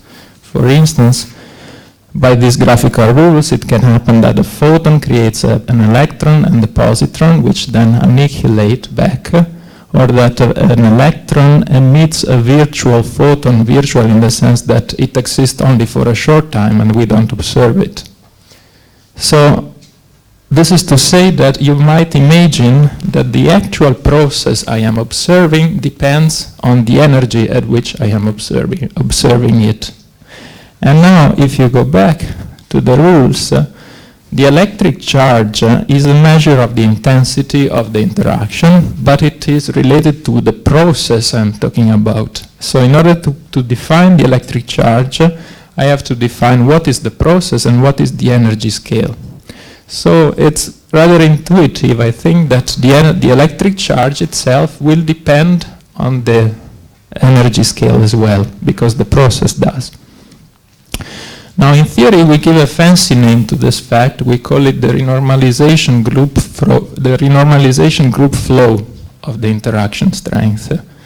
It's a flow in the sense that if you want to call Rg time the energy scale, then the electric charge will flow in time. It will change in time. And the rather remarkable property of quantum field theories is that they allow you to predict this flow, the shape of this flow. You can compute equations that predict how the electric charge will change when you change the energy scale. For electrodynamics, this was done a long time before, a long time ago, and the answer is that the electric charge grows when you increase the energy, because this beta function is positive. And we observed this with experiments at the Large Electron-Positron Collider, for instance, where you see E squared increases with the momentum transfer during the collisions. This is only a small part of the standard model, but actually the rest, the gluons and the W and Z bosons, are in first approximation essentially the same as electrodynamics. So the main difference is a subtle one, that the gauge symmetry now is bigger, it's larger. We call it SUN, gauge symmetry, and B equals 3 for gluons or 2 for W and Z bosons. And from the dynamical point of view, this means that the field, which was the electric field before, is now interacting with itself. You might imagine that this means that you can't have plane waves freely propagating at arbitrary distances. And this gives rise to what was described before as confinement. But so for what I'm concerned about, I care about this property, that if you have a gluon, for instance, propagating in space-time, then this gluon can decay or create 2 more gluons or 3 more gluons, because it is a nonlinear theory.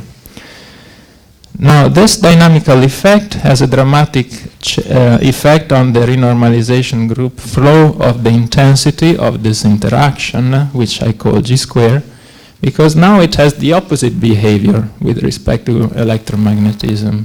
This time, the strength of the nuclear forces decreases when we increase. Also, the Higgs boson has to have this property that its interactions depend on the energy scale, but we still haven't measured how does this occur. We don't know if these interactions increase or decrease with energy, but we have theories about it, and that's my work. So, first of all, what is the theory of the Higgs boson? Well, the Higgs boson is a scalar particle. It has no spin, so we represent it by a scalar field theory. And you should only take home one message, that the Higgs interacts with itself, like the gluon or the W and the Z boson do. So you can imagine that in the standard picture you find in textbooks, the Higgs can decay into 3 more Higgses, roughly speaking. And actually it can decay into many more particles because it interacts with all particles which have mass. In the simplest scalar field theory, you can imagine this is all you have. And then the computation of the renormalization group flow is trivial, and it gives the same result as in electrodynamics. That is to say, this function is positive, and you would expect that the interaction strength increases when you increase the energy. But this is too simple to be true because the standard model is very complicated. The Higgs can decay into fermions, into W and Z, and so on. So when you do the full computation, you can do it under certain approximations, and people find, not me, but people find the result on the left of these plots. So you see, first of all, one thing, that the flow of the interaction strength of the Higgs against the energy scale depends on an initial condition, the value that the Higgs self-interaction has at some given energy scale. Now, believe me that this value that this interaction has is in one-to-one correspondence with the mass of the Higgs. But the mass of the Higgs has been measured by CMS and ATLAS collaborations, so you might think that we know where this point is. And I'm not going to tell you what this value is. Before, I have to explain you something. If you know these curves, and this is how we understand the standard model, you would say, well, in general, it always happens the same thing, that the Higgs self-interaction, the Higgs self-interaction wants to grow when you increase the energy. This is a picture without interaction, without a particle, or it's just a 5-4? This is the full standard model to 3-loop precision level. No, sorry, 2-loop in some parts and 3-loop in others. So this is the full standard model. And so you would say, well, it's going to increase. And there's a minor effect that where it will start really increasing badly, quickly, it depends slightly on this value.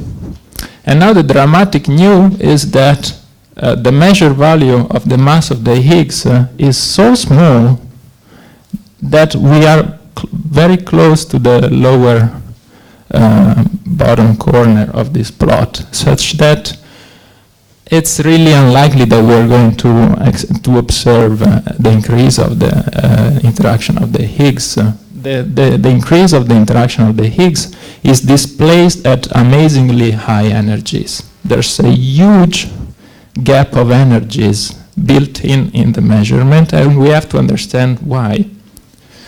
So people try to understand this by extrapolating the value of the interactions in the standard model up to very high energies. They call it Planck scale. It's 10 to the 18 or 19 GeV.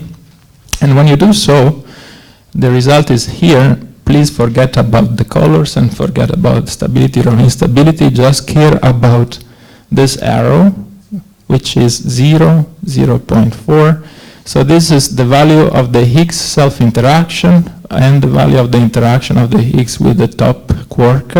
And you see we sit essentially at 0 Higgs coupling, Higgs self-interaction. And we don't know a good explanation for this. It seems rather exceptional, because we would expect an increase of the Higgs self-interaction.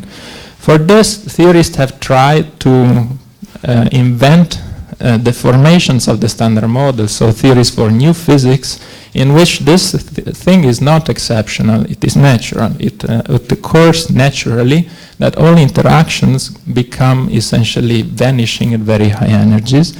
And we call this property total asymptotic freedom. All interactions are asymptotically free, like in quantum chromodynamics. And this is actually simple in principle to look for, because it must happen that all interactions go to 0 by becoming proportional one to each other, in such a way that if you look at ratios between the interaction strengths, these ratios become independent of energy scale at very high energy, so we have a fixed point in RG time. And the sad part is that it's rather, it seems to be rather complicated to achieve this property, because it requires, it seems, many new undiscovered particles or strange symmetries, which we don't know yet. So this is the conclusion. During more than 40 years, people have classified these theories, and phenomenologists are a bit unsatisfied because it's hard to achieve this. What am I going to tell you now? What is part of my work? Part of my work is to reconsider this conclusion, because we analyzed a simple subset of the standard model, which is believed not to allow for asymptotic freedom, total asymptotic freedom, and we argue that it is possible to have total asymptotic freedom. How so? So how can I achieve total asymptotic freedom without adding new particles or new symmetries? The idea is you need to generalize the interactions, the Lagrangians, the interactions by which these degrees of freedom interact. The idea is, for instance, I told you that in the standard picture, the Higgs can decay into 3 more Higgses. And now I argue that you could imagine the Higgs also decays into 5 Higgses, into 7, into 9, and in principle into any arbitrary odd number of more Higgses. And you can allow for infinitely many of these interactions. Why? From the theory point of view, it's natural, because also if you restrict to this case, as soon as you allow for particle creation or for quantum fluctuations, we call them, these vertices will come about. They will be generated. And so I considered this possibility where you have infinitely many interactions, and we discovered that you can have asymptotic freedom. There's plenty of these solutions, infinitely many, and you can constrain the parameters by physical requirements, and there are only very few independent parameters left. So this is my conclusions. Let me remark that this is nothing very fancy, because in the end this tower of infinitely many interactions you can treat by very ordinary techniques, because each higher order interaction will be expected not to contribute to some observables or very weakly. So, and then the outlook is, of course, we did this for a very simple building block of the standard model, and we have to understand what happens if we try to get closer to the full standard model, and what's the minimal new ingredient we need to have an asymptotically free extension of the standard model. So thank you for your time.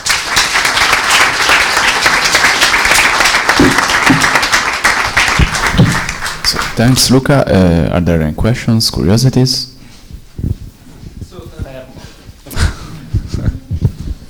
So I find this this plot that you gave us. No? Can you put it? So this with the 0. Okay. So as far as I understand the whole picture is I understand the picture is in this way. I mean, if you have a 0, Higgs mass, you have a conformal field theory, you have a fifth-order field theory, and of course you have most trivial theory.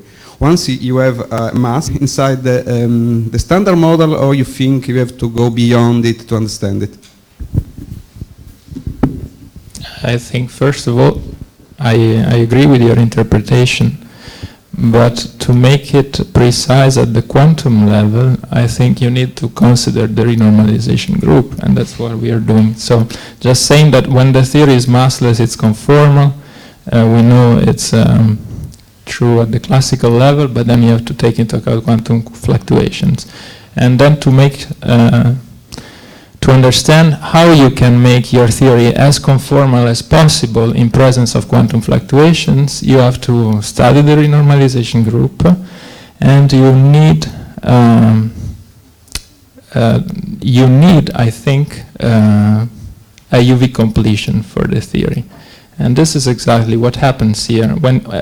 If you have something like asymptotic freedom, or maybe if you have something like asymptotic safety, then you can discuss, then you have a principle to discriminate the distance from conformality, I think. Because you can say, I can have parameters which are relevant and would like to give mass to my theory, and I have parameters instead that are marginally irrelevant, and they don't tend to give mass to the theory.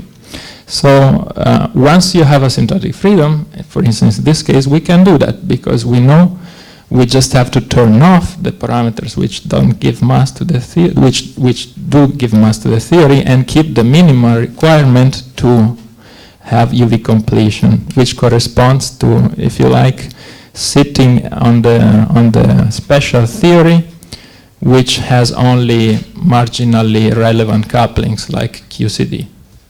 But I think the crucial point is to appreciate what you say. You have to really understand the renormalization group and to look for UV completions. So just a bit comment. I don't agree with you. The crucial point is to understand the origin of the Higgs mass. This is the real point. What is the origin of the Higgs mass? And you have to go, of course, you need an ultraviolet completion of your model. But the point is that what is this ultraviolet completion? Is gravity, then you expect the Higgs mass to be equal to the Planck mass, or there is something in between. This is the real point from the point of view. Should I answer? Maybe later. Okay. Any other quick comments, questions, so on? No? Okay. Just a rapid question. You suggest that in order to cure the idea, or to satisfy the requirement of complete asymptotic freedom, you include actual new interactions in the 5-4 that becomes a 5 with many more interactions. Why not doing the same also with the other interactions? Why the choice, right, or just of the 5? It's a perfect criticism, and indeed, I think as far I mean, I'm part of. I'm a student of more experienced people, and that learn from more experienced people after many decades. And I think nowadays we understand field theories in the sense that, in principle, all interactions are allowed. All interactions which are consistent with symmetries and with the given content of degrees of freedom or field content are allowed and are there. So not just the things I showed you, but all possibilities are there. And our job is to find in this infinite dimensional playground the key ingredients that allow us to have the properties we want. And so what we did, in sense, is an approximation, because as you say, I can have many other players in the game. I could imagine much more generic vertices between the particles that I allow for. But then our study is under some approximations, which are very simple, you can already see new things which were neglected in the past. And we just argue that while other people had arguments according to which these higher dimensional interactions should be negligible, instead we show that they play an important role. And the crucial point indeed is that these are infinite. You have to keep in mind that in principle there are infinitely many interactions. Once you know this, you know that you have new free parameters that you can play with to construct effective theories. In the end, it's effective theories that we want with a finite number of parameters, but these effective theories in principle have to be looked for into an infinite dimensional space in the Wilsonian sense, that there are infinitely many interactions. You look as few as you can, that's the proper answer. As few interactions as you can, or what is it? No, I think so. To be honest, I'm part of a community that looks for as many as it is possible. We do it in as many as we can, but we can't infinitely many. So we take some and we see what happens. Okay, so let's thank again Luca.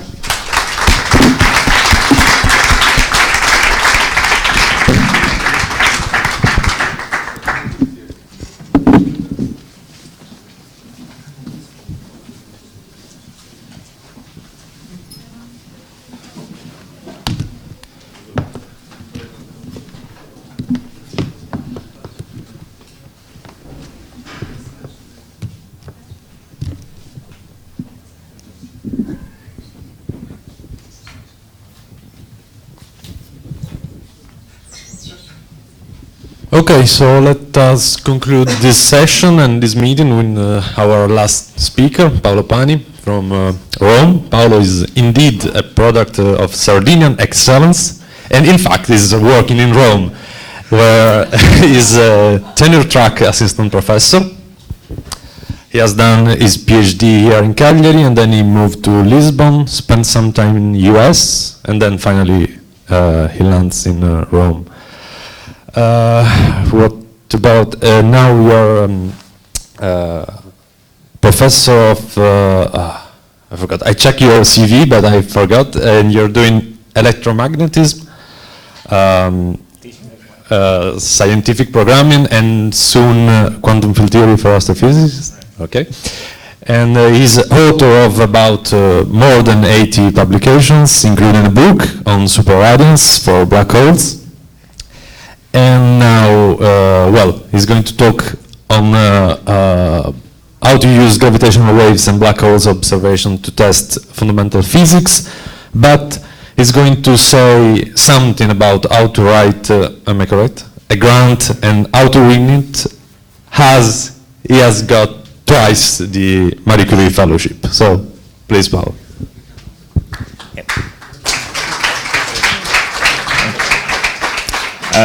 Thank you for the nice presentation. I really don't deserve it. And thank you for this invitation. It's always a pleasure to come back to Cagliari. What I would like to talk about is this long-term program that myself, collaborators, and many students listed here are working on in the last few years. And it's about testing some aspects of fundamental physics with black hole observations and gravitational wave observations. The outline of my presentation is the following. I'll try to be very brief because I'm the last one, so we all want to go to the beach probably. And I would like to discuss two topics. So the first one is gravitational wave signature of exotic compact objects, which I will call ECOs. And mostly I will discuss this novel idea of gravitational wave echoes. So we'll talk about echoes of ECOs, sorry for the confusion. and other signature in the gravitational wave spectrum of exotic compact objects. In the second part of my talk, I'll discuss black hole as a detector of ultralight bosonic dark matter, which I think is also an interesting topic. And as Edgardo was mentioning, if you are interested, I will conclude in the last 5 minutes by saying my personal 2 cents on funding opportunities for young researchers, even though I don't think I'm really qualified for that. Okay, so let me start by a fact sheet on the first LIGO detection, so GW150914. Almost 2 years ago, LIGO did this landmark discovery. This, so the signal that I'm showing here is due to the coalescence of 2 compact objects. So there are 2 very compact objects inspiraling each other, losing energy through gravitational wave emission, so the orbit shrinks in this inspiral phase. Eventually, the object merge in this merger phase, and the final object is highly distorted and vibrates just like a bell when you hit it. And in this phase, these deformations are dissipated in gravitational waves. This is called the ring down phase. In principle, all these 3 phases have unique properties, so they can be used to do a unique and complementary test of fundamental physics, as I will mention. The interesting thing for astrophysics is that from the inspiral only, one can infer the mass of these guys, and it turns out they are about 30 solar mass each, so they are much more massive than any neutron star, of course. And the other interesting thing is that from the merger frequency, so if one computes the merger frequencies, just assuming that these 2 compact objects are point-like and using Newtonian theory, one realizes that when they merge, they are so close to each other that they must be extremely compact. So their compactness is at least as high as that of a neutron star, but their mass is much higher than a neutron star. So of course, the simplest explanation for this is that this is the coalescence of 2 black holes, because they are the most compact objects we can think of. However, what it really telling us for sure is that this is the coalescence of 2 ultra Chandrasekhar objects with masses of about 30 solar mass each. By the way, today there will be an announcement of LIGO, and there will be probably some news, some new event that has been detected in the last few months. Black holes are, of course, very economical solutions, especially to explain these observations, because they are prediction of general relativity. Most importantly, they exist in any mass range, so they exist as stellar mass object to supermassive black holes, as we also learned yesterday at the Sardinia radio telescopes. They have a compactness which is of order 1, so M over R is of order 1. They are very easy to form, so we know how to form black holes from simulations, and also we have convincing mechanism to form black hole in astrophysics. They are consistent with all observations so far, including gravitational waves, and they are most likely also stable against small perturbations. So they are the perfect solutions to understand all our observations, but today let me play the devil's advocate and also point to some potential drawbacks of the black hole picture. So first of all, even the fact that black holes have an event horizon, even philosophically could be a sort of an issue, but also black holes harbor curvature singularity in their interior, where general relativity breaks down, so it loses predictability, and this may be considered as a problem, even though singularities in GR have to be covered by event horizon, so to speak.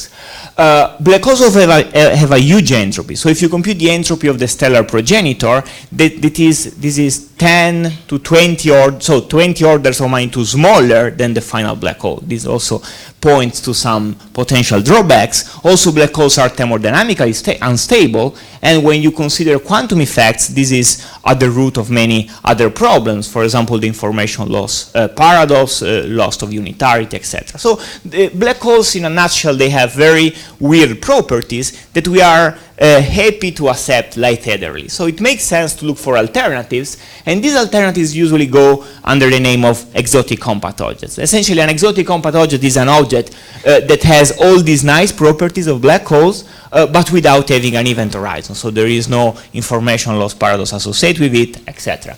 There are many different models. The simplest one probably are boson stars, which are self-gravitating solutions made out of scalar fields in general relativity.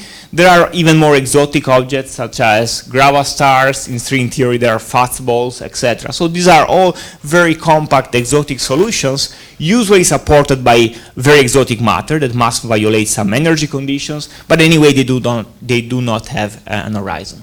What I find interesting is that in many models in which you consider semi-classical effects near the horizon, the collapse is effectively halt, in the sense that there is no horizon formation due to semi-classical effects. So quantum effects at the horizon scale might prevent horizon formation. And some of these objects are indeed very exotic in GR because they violate energy conditions, but in modified gravity they might not. So for example, wormholes are known to be violating energy conditions in GR, but in other theories they are perfectly fine. So what I'm interested in right now is trying to understand whether we can finally observe or rule out these very speculative models with gravitational wave observations, or perhaps detect some hint of quantum gravity at the horizon scale.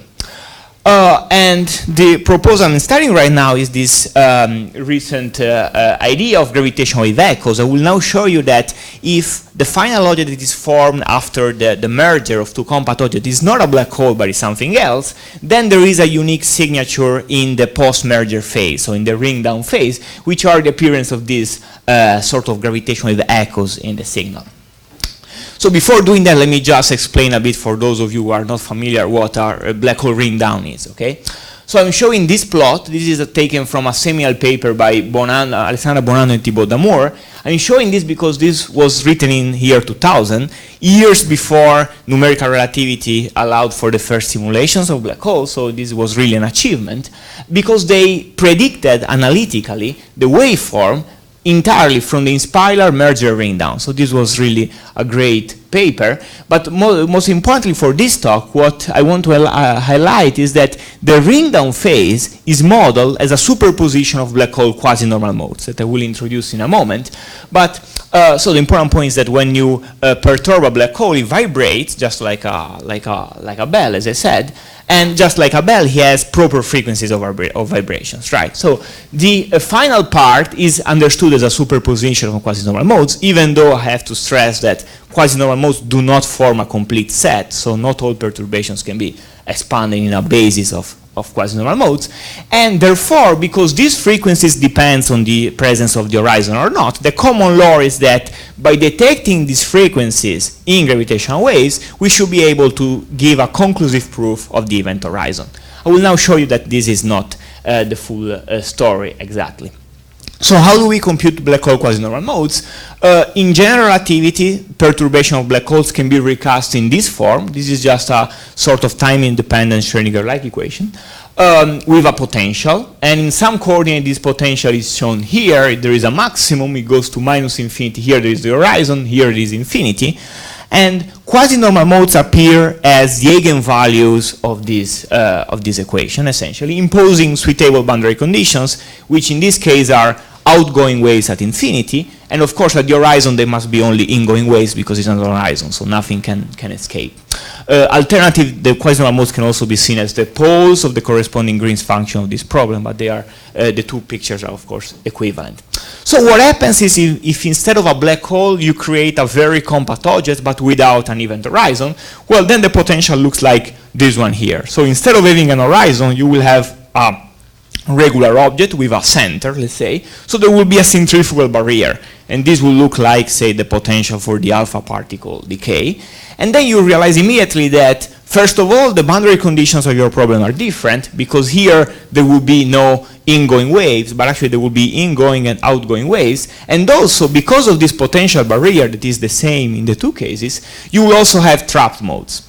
So as soon as you remove the horizon, one generic prediction is that the eigenspectrum will be completely different from that of a black hole. Okay, so one may say, okay, but then just let us look at the quasi-normal modes and see if they are different, and we are done, right?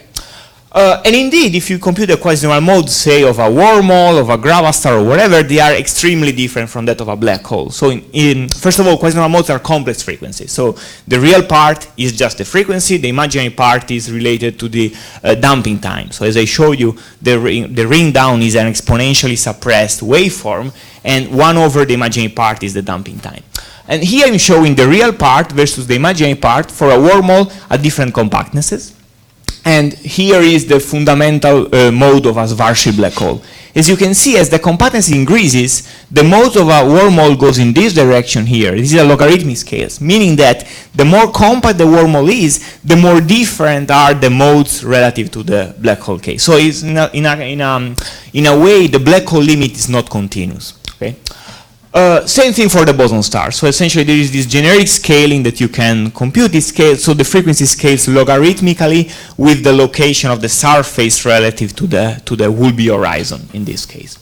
And this would be great because, as you see, I mean, there is really a discontinuity between the quasi-normal modes of a black hole and of asymptotic compact objects. However, to test this idea, what we recently done was the following. So we consider this toy model, a point particle radially falling into a wormhole. So if you do the black hole case, there will be a particle radially falling toward the horizon. Of course, from the exterior, the particle will never cross the horizon, but in its own frame, it will. In the wormhole case, there is no horizon, so the particle just goes from infinity, radially falling through the throat of the wormhole, and then exits in the other universe, so to speak. If you compute the energy emitted in gravitational waves in this process, the red curve here is the wormhole, the black case is the Schwarzschild black hole. As you can see, they are very different, and not only that, there are also excitations in the wormhole case due to the fact that you excite the quasi-normal mode, the trapped modes I was mentioning before. However, when you compute the gravitational waveform from this process, at the beginning, so at early times, you'll see exactly the same ring down for black holes and wormholes. So here I'm showing both the red and the black curve. This is due to the fact that this has nothing to do with the quasi-normal modes. It has only to do with the photon sphere, so the maximum of the potential that I was mentioning before. However, if you wait long enough, in the black hole case, nothing happens. So the signal just dies off exponentially. In the wormhole case, you start seeing secondary peaks, and this is what we call gravitational wave echoes, because what's happening is just that radiation, instead of going into the horizon, is reflected back and forth from the potential barrier, so this barrier here. And sometimes due to tunneling, it exits out, and so what you see are these repetition signals. Okay. The interesting thing is that one may think, okay, but if then I put the surface, say, arbitrarily close to the horizon, it will take infinite time for the radiation to exit, right? And this is true, but if you do the math, what happens is that because of time dilation, this time scales logarithmically with the location of the surface. This is the interesting thing, because even if the surface is located, say, at 1 Planck length away from the horizon, this time is not incredibly long, it's just logarithmically, and indeed, say, for a gravastar, which really has a surface just a Planck length away from the horizon, this time is about 50 milliseconds for a LIGO object, meaning that LIGO is in principle doable to probe Planck length away from the horizon. So I think this is very exciting. Just to show you better what's going on, here I'm showing a simulation. This particle here is moving in this open trajectory, starting here. Here is a black hole, so there is a turning point. You see at the beginning, the signal is the same as that of a black hole up to here, but then just when the particle has the turning point, so the radiation starts to be trapped within this potential, you start seeing the echoes. And they repeat each other on a time scale that again scales logarithmically with the compactness. So there is a lot of understanding here, but let me just move on. And so I think that the interest in the community started also because there's been this paper last December claiming that this effect was seen in LIGO data. So what they took our model and tried to look into the noise to see whether these echoes were there or not. And they had this very bold claim of 2.6, 2.9 sigma of significance for these echoes. This result has been criticized and they replied back. So I mean, the situation is still open. I can't say much about the statistical analysis because I'm not an expert. I can say that there are many limitations in their gravitational modeling, so there might be systematics, etc. But I think the interesting point is that just the fact that people can look at LIGO data and check whether there are Planckian corrections near the horizon is really exciting, because either we could detect some of these or rule out many models that have been around for many years. So this is still an open issue. Another interesting thing that one can do is not only the ring down part, because as this plot shows, only few events detectable by LIGO have a clear ring down. So the blue curve here is the first event, which was very loud, and there is a clear ring down measurements. For the other ones, the situation is much less clear because the signal is mostly in the in-spiral part. So it's also important to understand whether we can test the black hole picture just by looking at the in-spiral and the spiral part. And this is slightly more technical because one, I just want to give you the flavor of this. What one does is to expand Einstein equation in a post-Newtonian expansion, meaning to low velocity, so in power of v over c, and the gravitational wave in the frequency domain is just an amplitude plus a phase, and the phase is order by order expanded in v over c, essentially. So at each order there are corrections to the standard black hole picture, let's say. So there might be, say, different spins, different quadruple moments, the fact that a black hole absorbs radiation at the horizon or not, tidal deformations, meaning that black holes deform differently with respect to, say, exotic compact objects. And just to focus on this, because I think it's interesting, there is a very beautiful result in classical general relativity, which states, is basically a theorem, that states that if you put a black hole in a tidal environment, so say there is a black hole and there is another object rotating around the black hole does not get deformed. So essentially, this technically is stated by saying that the tidal of numbers of a black hole are 0. So the quadruple moment of a black hole induced by the tidal field is precisely 0 as a result of Einstein equations. Now it turns out that for exotic compact objects this is not true. Of course the tidal of number is not 0, but again there is this logarithmic term appears. So the tidal of number of exotic compact objects are different from 0, but they scale logarithmically with the compactness. And this is again very good because it means that if we are able to extract this kappa, the tidal of number, from the waveform at the level of, say, 1 part in 10 to minus 3, then we are able to test whether the object is a black hole or is something that has a surface just a Planck length away from the horizon. And this is again possible just because there is this logarithmic behavior. If it was power law, there would be no hope to detect this effect because kappa would be extremely small. And to just use this idea, what we did recently also with Edgardo Franzin here is to compute the tidal of numbers for a boson star, which is one of the simplest exotic compact objects. Boson stars are not extremely compact, so they are much less compact than what I was mentioning before. So the love number is quite big, and it turns out that already measurements by LIGO, those that has been done last year, rule out several models of boson stars, those that are less compact. To rule out the most compact boson stars, we need to wait for future detections or also future detectors, such as the space-based mission LISA. But the bottom line is that we can really probe the compactness of exotic compact objects just by looking at how they deform during the in-spiral.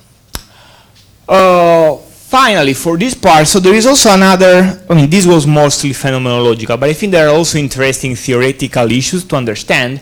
One is related to the so-called ergo region instability of exotic compact objects. So it turns out that these objects that I was discussing before, Grava stars, boson stars, etc., when rotate, they are unstable. They are unstable due to a generic instability that is called ergo region instability. And by the way, this was the topic of my master thesis working with Mariano Cadoni many years ago. And it turns out that this is becoming again interesting for the following reason. So we computed many years ago how the instability happens, so the time scale of the instability. And it turns out that if the object rotates fast enough and if it's compact, it is unstable. And this is due to a general theorem in general relativity that says that whenever an object or a space-time doesn't have an horizon but has an ergo region is a property of the Kerr space-time, then it is unstable. And of course, if you have an object almost as compact as a black hole, but without an horizon, that's the perfect case in which when it rotates, there is an ergo region, and you will form an unstable object. This, of course, will be a killer for these exotic compact objects because they might be unstable over very short timescales. But it's important to understand whether this is true or not when the object is, say, so compact, for example, like a gravastar. So when the surface is just a Planck length away from the horizon.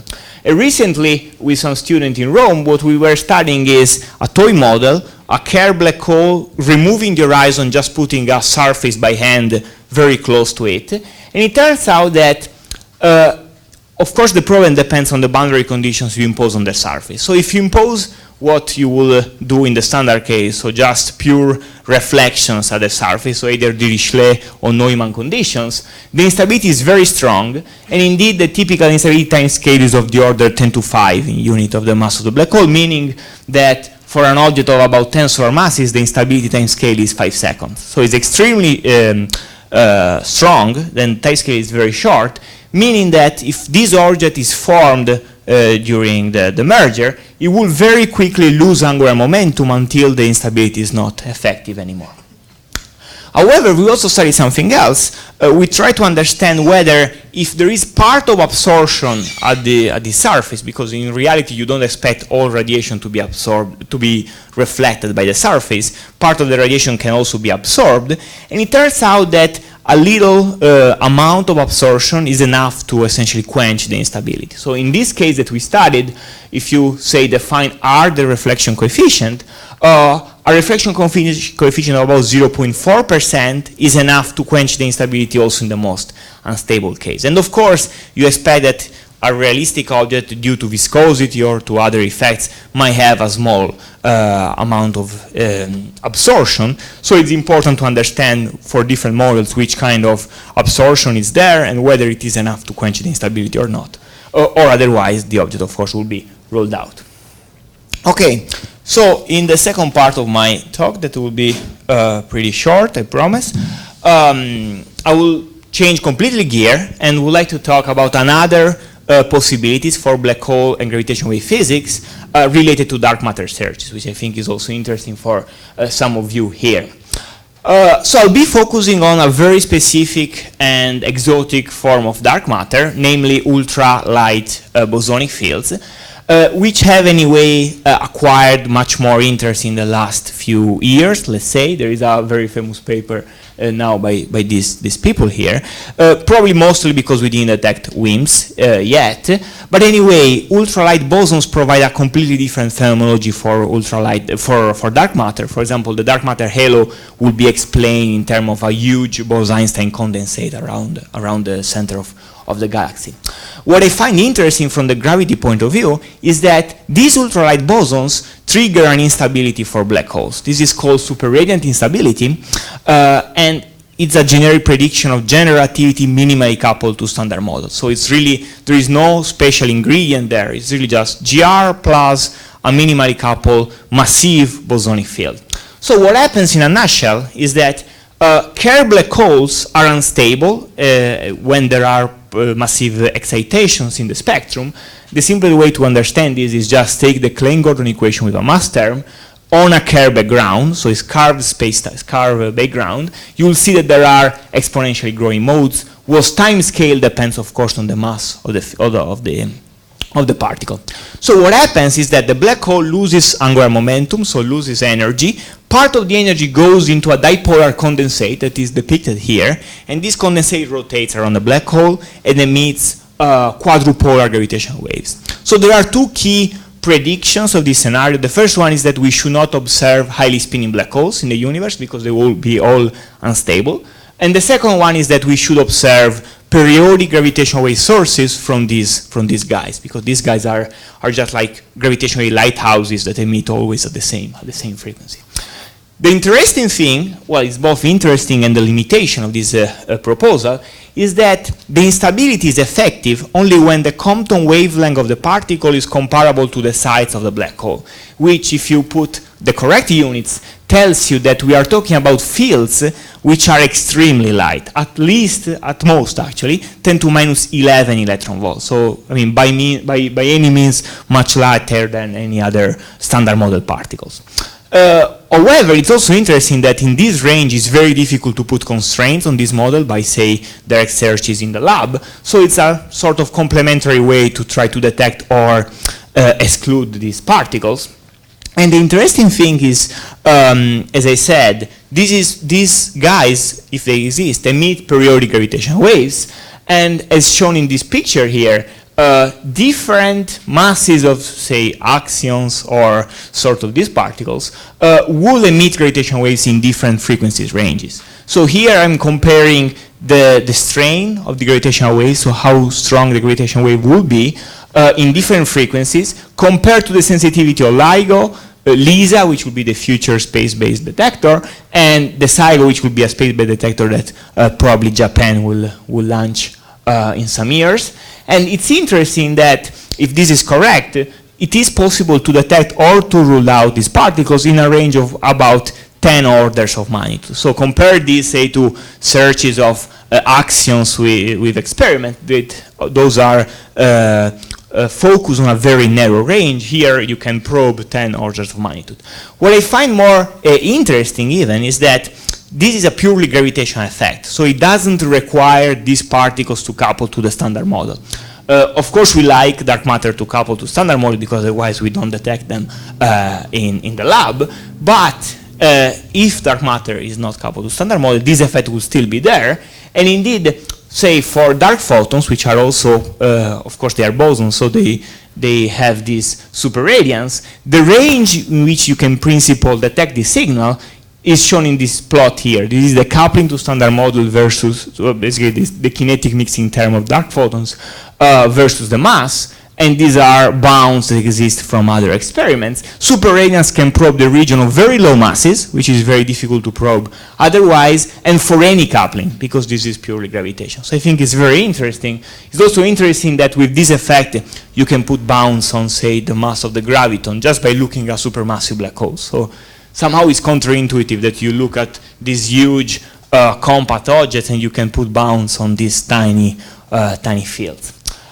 Okay, so I think I'm ready to conclude. I hope I convinced you that compact objects are very interesting laboratories to test fundamental physics, at least in two different flavors. First, trying to understand corrections at the horizon scale, either coming from modified gravity or by, say, some quantum effects. Two of the main smoking gun signatures, let's say, are gravitational wave echoes close to compact in the post-merger phase of exotic compact objects, and the fact that the tidal of number are non-zero for exotic compact objects, they are zero for black holes. The ergo region instability is a crucial limitation that might be overcome in some situation, but this is still something that has to be understood better. And through black hole observations and gravitational wave, we might be able to constrain or perhaps detect ultralight bosonic fields, perhaps also those that may form dark matter. Let me just conclude by saying, well, first of all, I think that this fits in a bigger picture where strong gravity and particle physics talk to each other. So I think, I like to think about strong gravity as a sort, really phenomenological way to test fundamental interactions. I think it's important to remember that anytime we open a new window into the universe, we discover something completely new. Yesterday we heard that with radio astronomy we discovered pulsars that were completely unexpected before. So if this is the case for gravitational wave astronomy, we might detect, say, quantum effect near the horizon or perhaps dark matter with gravitational waves. Of course, we need to model this because all these signals will be buried into noise. If we don't model them and look for them, we'll never find them. And I think I'm done, so thank you for the attention.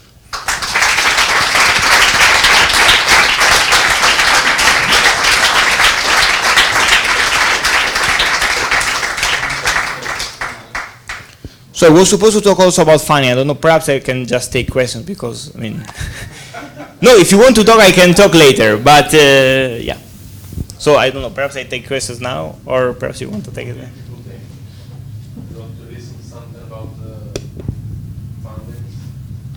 Okay, I can, okay. Okay, so I just have this slide. So first of all, I really don't feel qualified for this, so sorry. But I think, so a good idea could be, I can just give you a brief timeline of my moves and where I studied, where I went for a postdocs, because at some point I think I can tell you what worked out and what didn't, and also some advice. But again, I mean, first of all, I'm from a very specific field. Second, I'm not, well, I will tell you that I'm not really successful in this. So anyways, I mean, it's a good opportunity to discuss this, I think. So as Edgardo said, I graduated here in Cagliari University. I did my PhD here. At the time I was studying, probably the first really decision one had to take was, should I do the PhD here or somewhere else? I'm afraid to say that probably now, in my experience, this decision is shifting back shifting earlier in times in the career, because now I heard that many people also for the master thesis go abroad, which is very bad, because I think that in whole Italy the level of the master degrees is great. So I don't know whether it's really important to do this step at that time. Probably it's important to do it at the PhD level. So I think it's really crucial, at least in my experience, to do a PhD, first of all, in something that you like, of course, because otherwise it doesn't really work, but also in an active group with network and collaborators. So I was very lucky, also thanks to my advisor Mariano, to collaborate with many people during my PhD. For example, I spent some time at Lisbon and make connection there, and indeed, after the PhD, almost naturally I got a postdoc position in Lisbon right after my PhD. So I think this is important at each stage of the career, so to speak, to make connection and try to collaborate with as many people as possible, because those are the people that potentially can hire you afterwards, right? So as I said, in 2011 I moved to Lisbon. So the first year I was under a project money. So the boss there, Vitor Cardoso, had some project, and he hired me as a postdoc. So I think that the unique probably advice I can give you is that right after the PhD you should start applying to anything you should. For example, in 2011, when I got that position, I started applying to the first Marie Curie Fellowship in 2011 already, which I got in that call. And I think that was really important. First of all, because having a fellowship is crucial for many reasons. First of all, it's prestigious, so the next level would be simpler to get a position, but also you are more free. So if you are on your boss money, of course it will be more difficult for you to travel, to do your own research, because he would like you to do his own research. So with the Marie Curie I was pretty free also to travel, to do essentially whatever I wanted, also because the place where I was in Lisbon was relatively friendly, and that I think is also important. So being in a good center is almost as important as being in a center which is relaxed, easygoing, and not perhaps too stressful. Same thing, so during the Marie Curie, because I was relatively free, I spent some time in the USA, as Edgardo was saying, and that was also important because I gained some expertise there. And I think that all the rest is essentially repetition of what I said before. So during the Marie Curie, I've applied for a grant in Portugal, and during the grant in Portugal, I applied for a position in Italy as well as Sapienza. So just a few more words on the Marie Curie. So first of all, if you are interested, right now the call is open. So it will, and I think the deadline is September probably. For the Marie Curie, so this is a European network, meaning that you should go to another state where you didn't live in the last 3 years. So for example, when I was in Italy, I applied to Portugal, but then I spent 4 years in Portugal, and I applied to, in the second Marie Curie call, I applied to come back to Italy, okay? And I think that was So my other advice is, when I did this step here, applying to the second Marie Curie, that was really a dangerous choice, and I knew it. I mean, I did it for personal reasons, but at that time I had a sort of long-term position in Portugal, which is also something I suggest you to do. So there are many schemes in different countries in Portugal. So I wrote it there. I mean, there is the CNRS, the Royal Society in England, Ramon y Cajal in Spain, etc. But when I did that, so I had a sort of long-term position in Italy, I applied for a postdoc position here, even though the Marie Curie is very well paid. But still, this was a dangerous choice, because you should understand when you get a postdoc position, that's really a fixed-term position. So in 2 years, you will have to move again, right? I was very lucky because during my stay in Rome, I got a position there, a sort of permanent one, a tenure position. So I was lucky, but I could have actually end up somewhere else. I think that is, well, the other advice that probably, well, all of you, I think, judging from your institution, know, is that for the postdoc, I think you have to go abroad, even if most of you are Italian, even if you are planning to do your career in Italy, I think you have to go abroad for the postdoc, not only to acquire expertise, but also because it's much easier right now to come back to Italy from when you are abroad than if you are in the system here. So really, if you are planning to find a permanent position in Italy, probably simpler to spend, say, 3 years or 4 years abroad, grow the CV, and then come back, say, with one of these sort of chiamata diretta or Rita Levi Montalcini, that is another scheme to come back. So I think that this step is really mandatory. And the last thing is probably sad, but I mean, the two-body problem in research is chaotic, meaning that there is no linear solution. So in my case, I was lucky, but well, I mean, it's something to consider that really, I mean, you don't know, if you want to do academia, you don't know. I'm sure that eventually one finds a position because one has to think about a global market. So the market is essentially on a worldwide scale. But this also means that if you want to end up with someone else in the same city or in the same country, it's difficult. So, well, this is something that one has to consider before starting all this career. So it's some compromise that one has to keep in mind. So I don't know if you have any questions, if I'm able to answer some. On this part or the physical? Both. I hope it's on the physical part, because here I'm not really an expert. Hi. Sorry, about the fundings. The competitions in Marie Curie fellowships are divided by categories? Or young researchers also compete with more senior people? No, so I think that there are two different categories. One is when you have less than, there is a number, like 6 years of experience. They say experience as a postgraduate experience. Essentially, they count experience from the time you can get the PhD. So essentially, a few years after your PhD, you are in the first category. After a few years, you are in the second category. So, of course, the competition is slightly different. And they are divided in 3 different panels. So there are big panels. One is physical sciences, for example. So all physics compete in the same panel. Then, of course, the application goes to different referees, but the panel is unique. I mean, it's not like the ERC, say, where there are different panels for each physical area. Okay, and one question. Do you know if these fellowships are open for non-European citizens? Let me think. I'm not entirely sure. So, first of all, Marie Curie fellowships, they have different schemes inside them. So, what I took was what is called intra-European fellowship, which means that you go from a European country to another European country. Then there is the global fellowship, which allows you to go from a European country to a non-European country among some list, spend 2 years there and then 1 year in another European country. Okay. But these both, I think, are for European citizens. There is also another one for people who are not from Europe and they want to come to Europe. And this is a third scheme in the Marie Curie. So, yes, I mean, the answer is that there is a scheme for this. Thank you.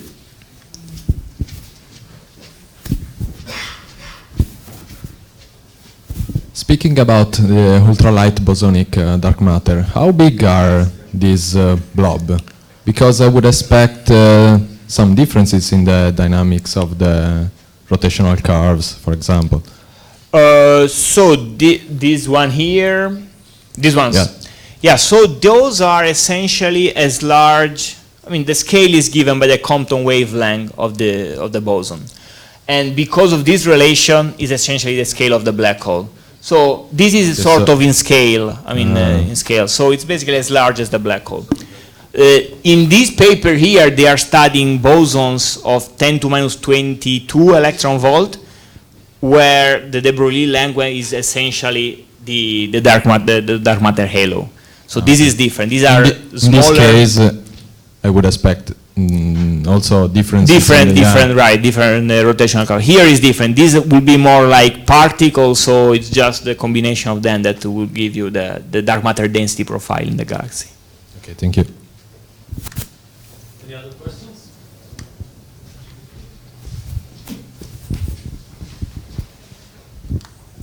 Thanks for the presentation. Unfortunately, I cannot ask anything about the first part because I'm from another field. But about the last part, about your young career, did you have any step of it where you thought to leave academia and find jobs in companies or industries? And if you have any advice about these other possibilities? Yeah. Well, I didn't because, I mean, since the beginning I was really, I mean, focusing on this and I wanted to do that. My advice for that would be, I mean, unfortunately, say in Italy, having a PhD is really useless for this. Yeah, I mean this abroad. is really bad. Yeah, abroad is different. For example, I know that in Germany, just the fact that you have a PhD, when you get another job, you start with a higher salary. So you are really, I mean, your PhD will matter there. And also there are many more other options. Something that I should have mentioned, in the Marie Curie there is also another scheme. I mean, there are a lot of schemes in the Horizon 2020. Another scheme is called ITN, is I don't know, probably International Training Networks. And those are both PhD and postdoc schemes, but specifically now they are, I mean, they have collaborations with the industry and companies. So how it works is that universities or companies apply to these big schemes. These are like big European networks. And then they open positions with these ITN positions for students, say, or postdocs.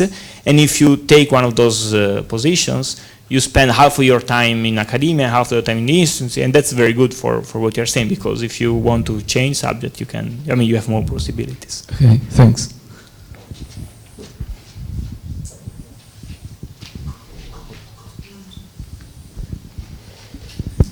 So coming back to this ultralight dark matter, bosonic dark matter, from the fact that we observe spinning black holes, that LIGO detected spinning black holes, can we put some limits on the superlight fields? So this is a very interesting question. I didn't want to enter in, let me see if I have a slides in my backup.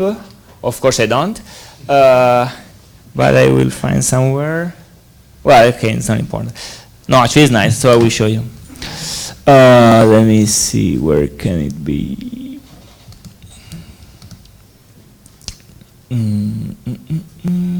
Probably here.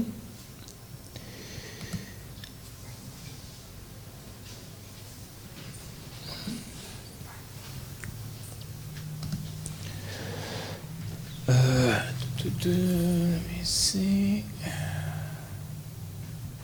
Okay, so this is the plot. So as I was mentioning, the fact that this particle exists and highly spinning black holes are unstable gives some bounds, right? In this plot, what I'm showing is the black hole spin versus the mass. Each of these curve is the instability region for a given mass of the scalar field, let's say. So this is for scalar field, vector fields, and spin 2 fields. So essentially what this plot tells you is that this blue curve is for 10 to minus 12 electron volts. So if a 10 to minus 12 electron volt axion exists, all this region here should be excluded. And now what you can do is start putting data points on this plot. For example, these black are electromagnetic observations. They have some systematics, but they should be pretty solid. The red ones are LIGO detections, at least the first two. So in principle, you can start populating all this diagram. You see here are stellar mass black holes, here are supermassive black holes. As we heard yesterday from Matteo Bacchetti, there is this gap here about in the intermediate regime. But if you eventually will fill this gap, we'll be able to put constraints. So yes, they are sort of indirect, right? Because I mean, you have to assume that you know how the instability is developing, etc. So they are less direct than gravitational wave signatures, but still, it's possible. And so the lighter the field is, the stronger the effect, or the lighter the field is, the weaker? So the effect really depends on the ratio between the mass of the field and the mass of the black hole. So the reason why, for example, if you take, say, a 10 to minus 12 electron volt, you only get instability in this region here, meaning that if you look at, say, supermassive black holes, there will be no constraints on 10 to minus 12. So essentially, really, you just compute the Compton wavelength of the particle. When it's comparable to your system, you get constraints. This is also why you need 10 to minus 10 electron volt or less, because if you had, say, a 10 to minus 5 electron volt axion, you will be here, where black holes are, say, I don't know, 10 to minus 3 solar masses, and we don't know any black hole there. Of course, if there are primordial black holes, as some people say, there will be also constraints there. Okay, thank you.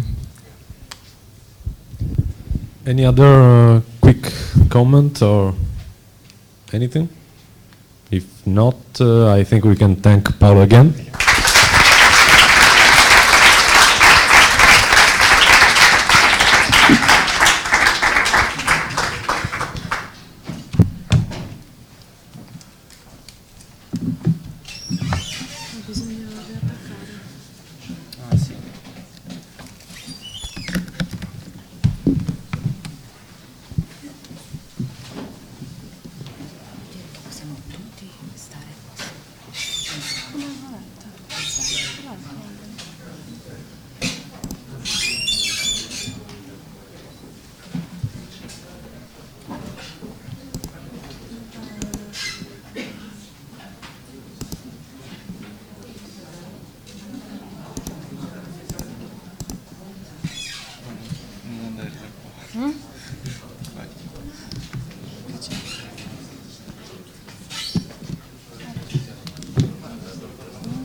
Che imbarazzo. Stai acceso? No, mi devo mettere. È molto. Prova ora.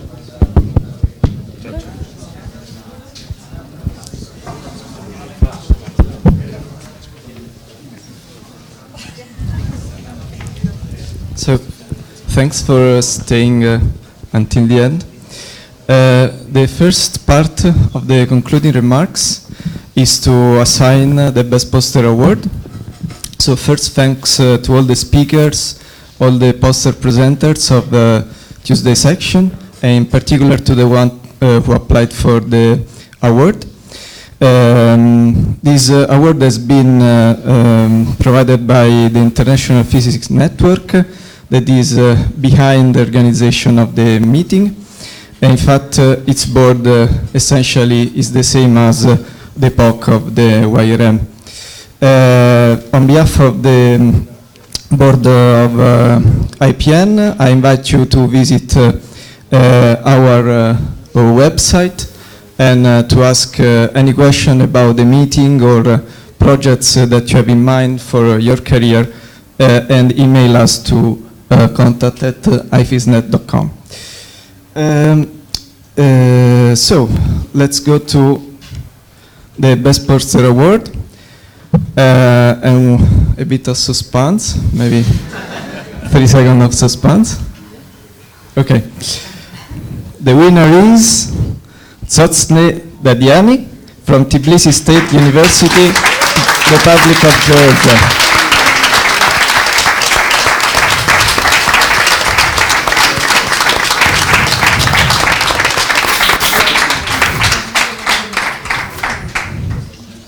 So we can take maybe a picture. Also, Luca, where is Luca?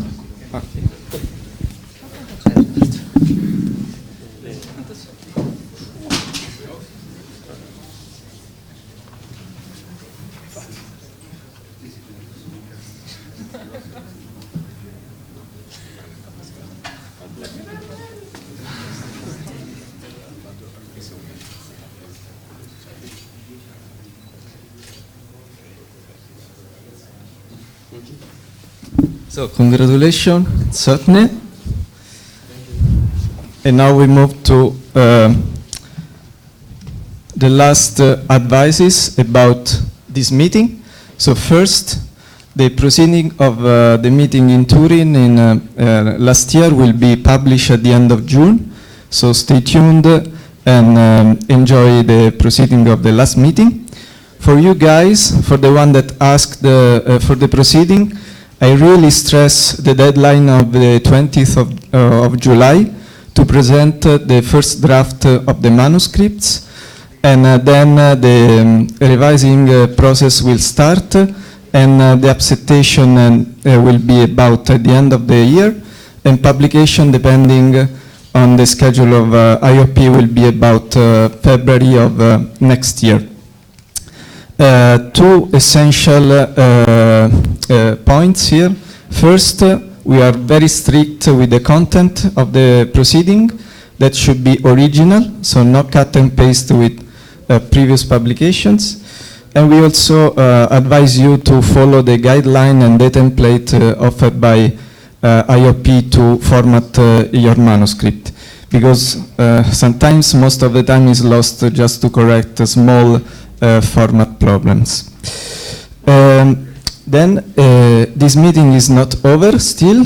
Apart from the proceeding, we will ask you in the next week to fill a survey, and this is very important for us because we need your help to improve the experience for the guys that will come to the next young researcher meetings. Then, before to leave the speech, I want to also advise the organization of the meeting, the 10 young researcher meeting, because the next one is already booked, so we will know it shortly. Don't be shy, present your institution. If you have the desire to have it in your own institution, just drop us a line at secretary, and we will help you with this. So, I was leaving the most important part to the very end, so we have to really thank all the guys of the local organizing committee. So I ask you a very large applause.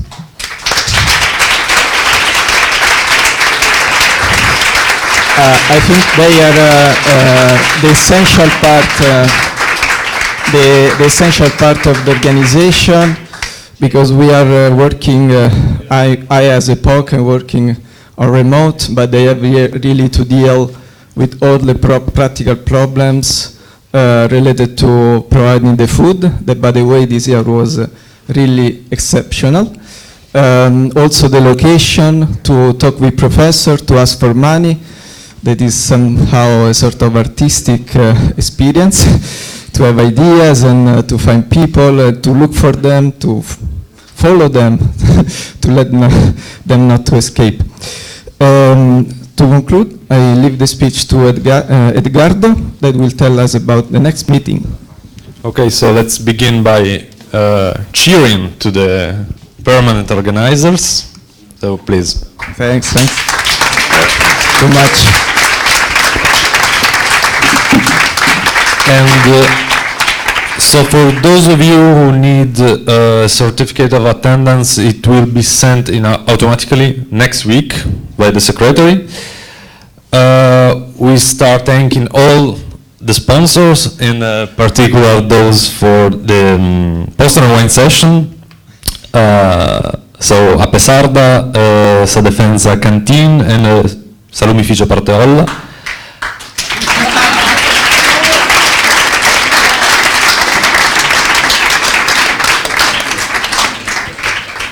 Then the institutions and research centers that support the meeting, the University of Cagliari, the department, the Institute of Astrophysics, the Observatory of Cagliari, and the Sardinian Radio Telescope. So again.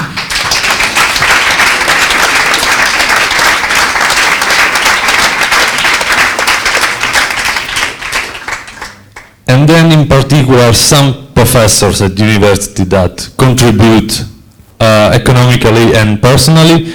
I mean Paolo Ruggiorone, Pierolla, who was in the audience, Biagio Saitta, and Viviana Fanti.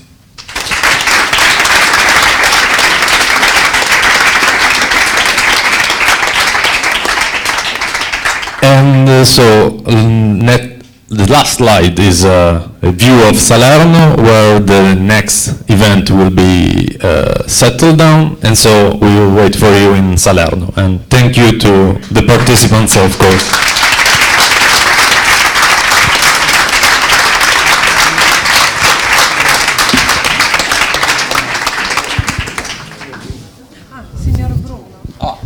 Signor Bruno as well. I'm really sorry. Grazie.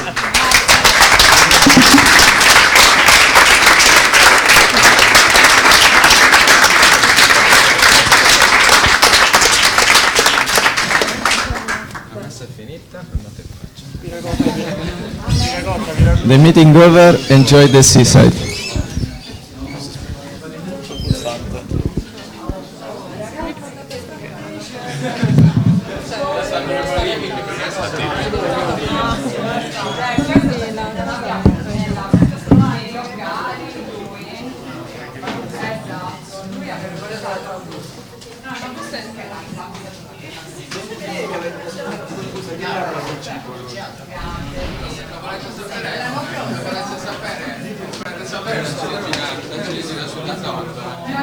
Si è bloccato.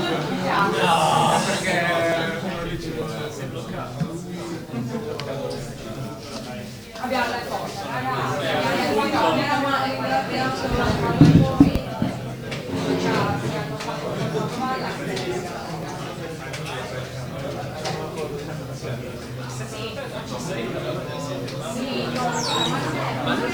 io mi sono perso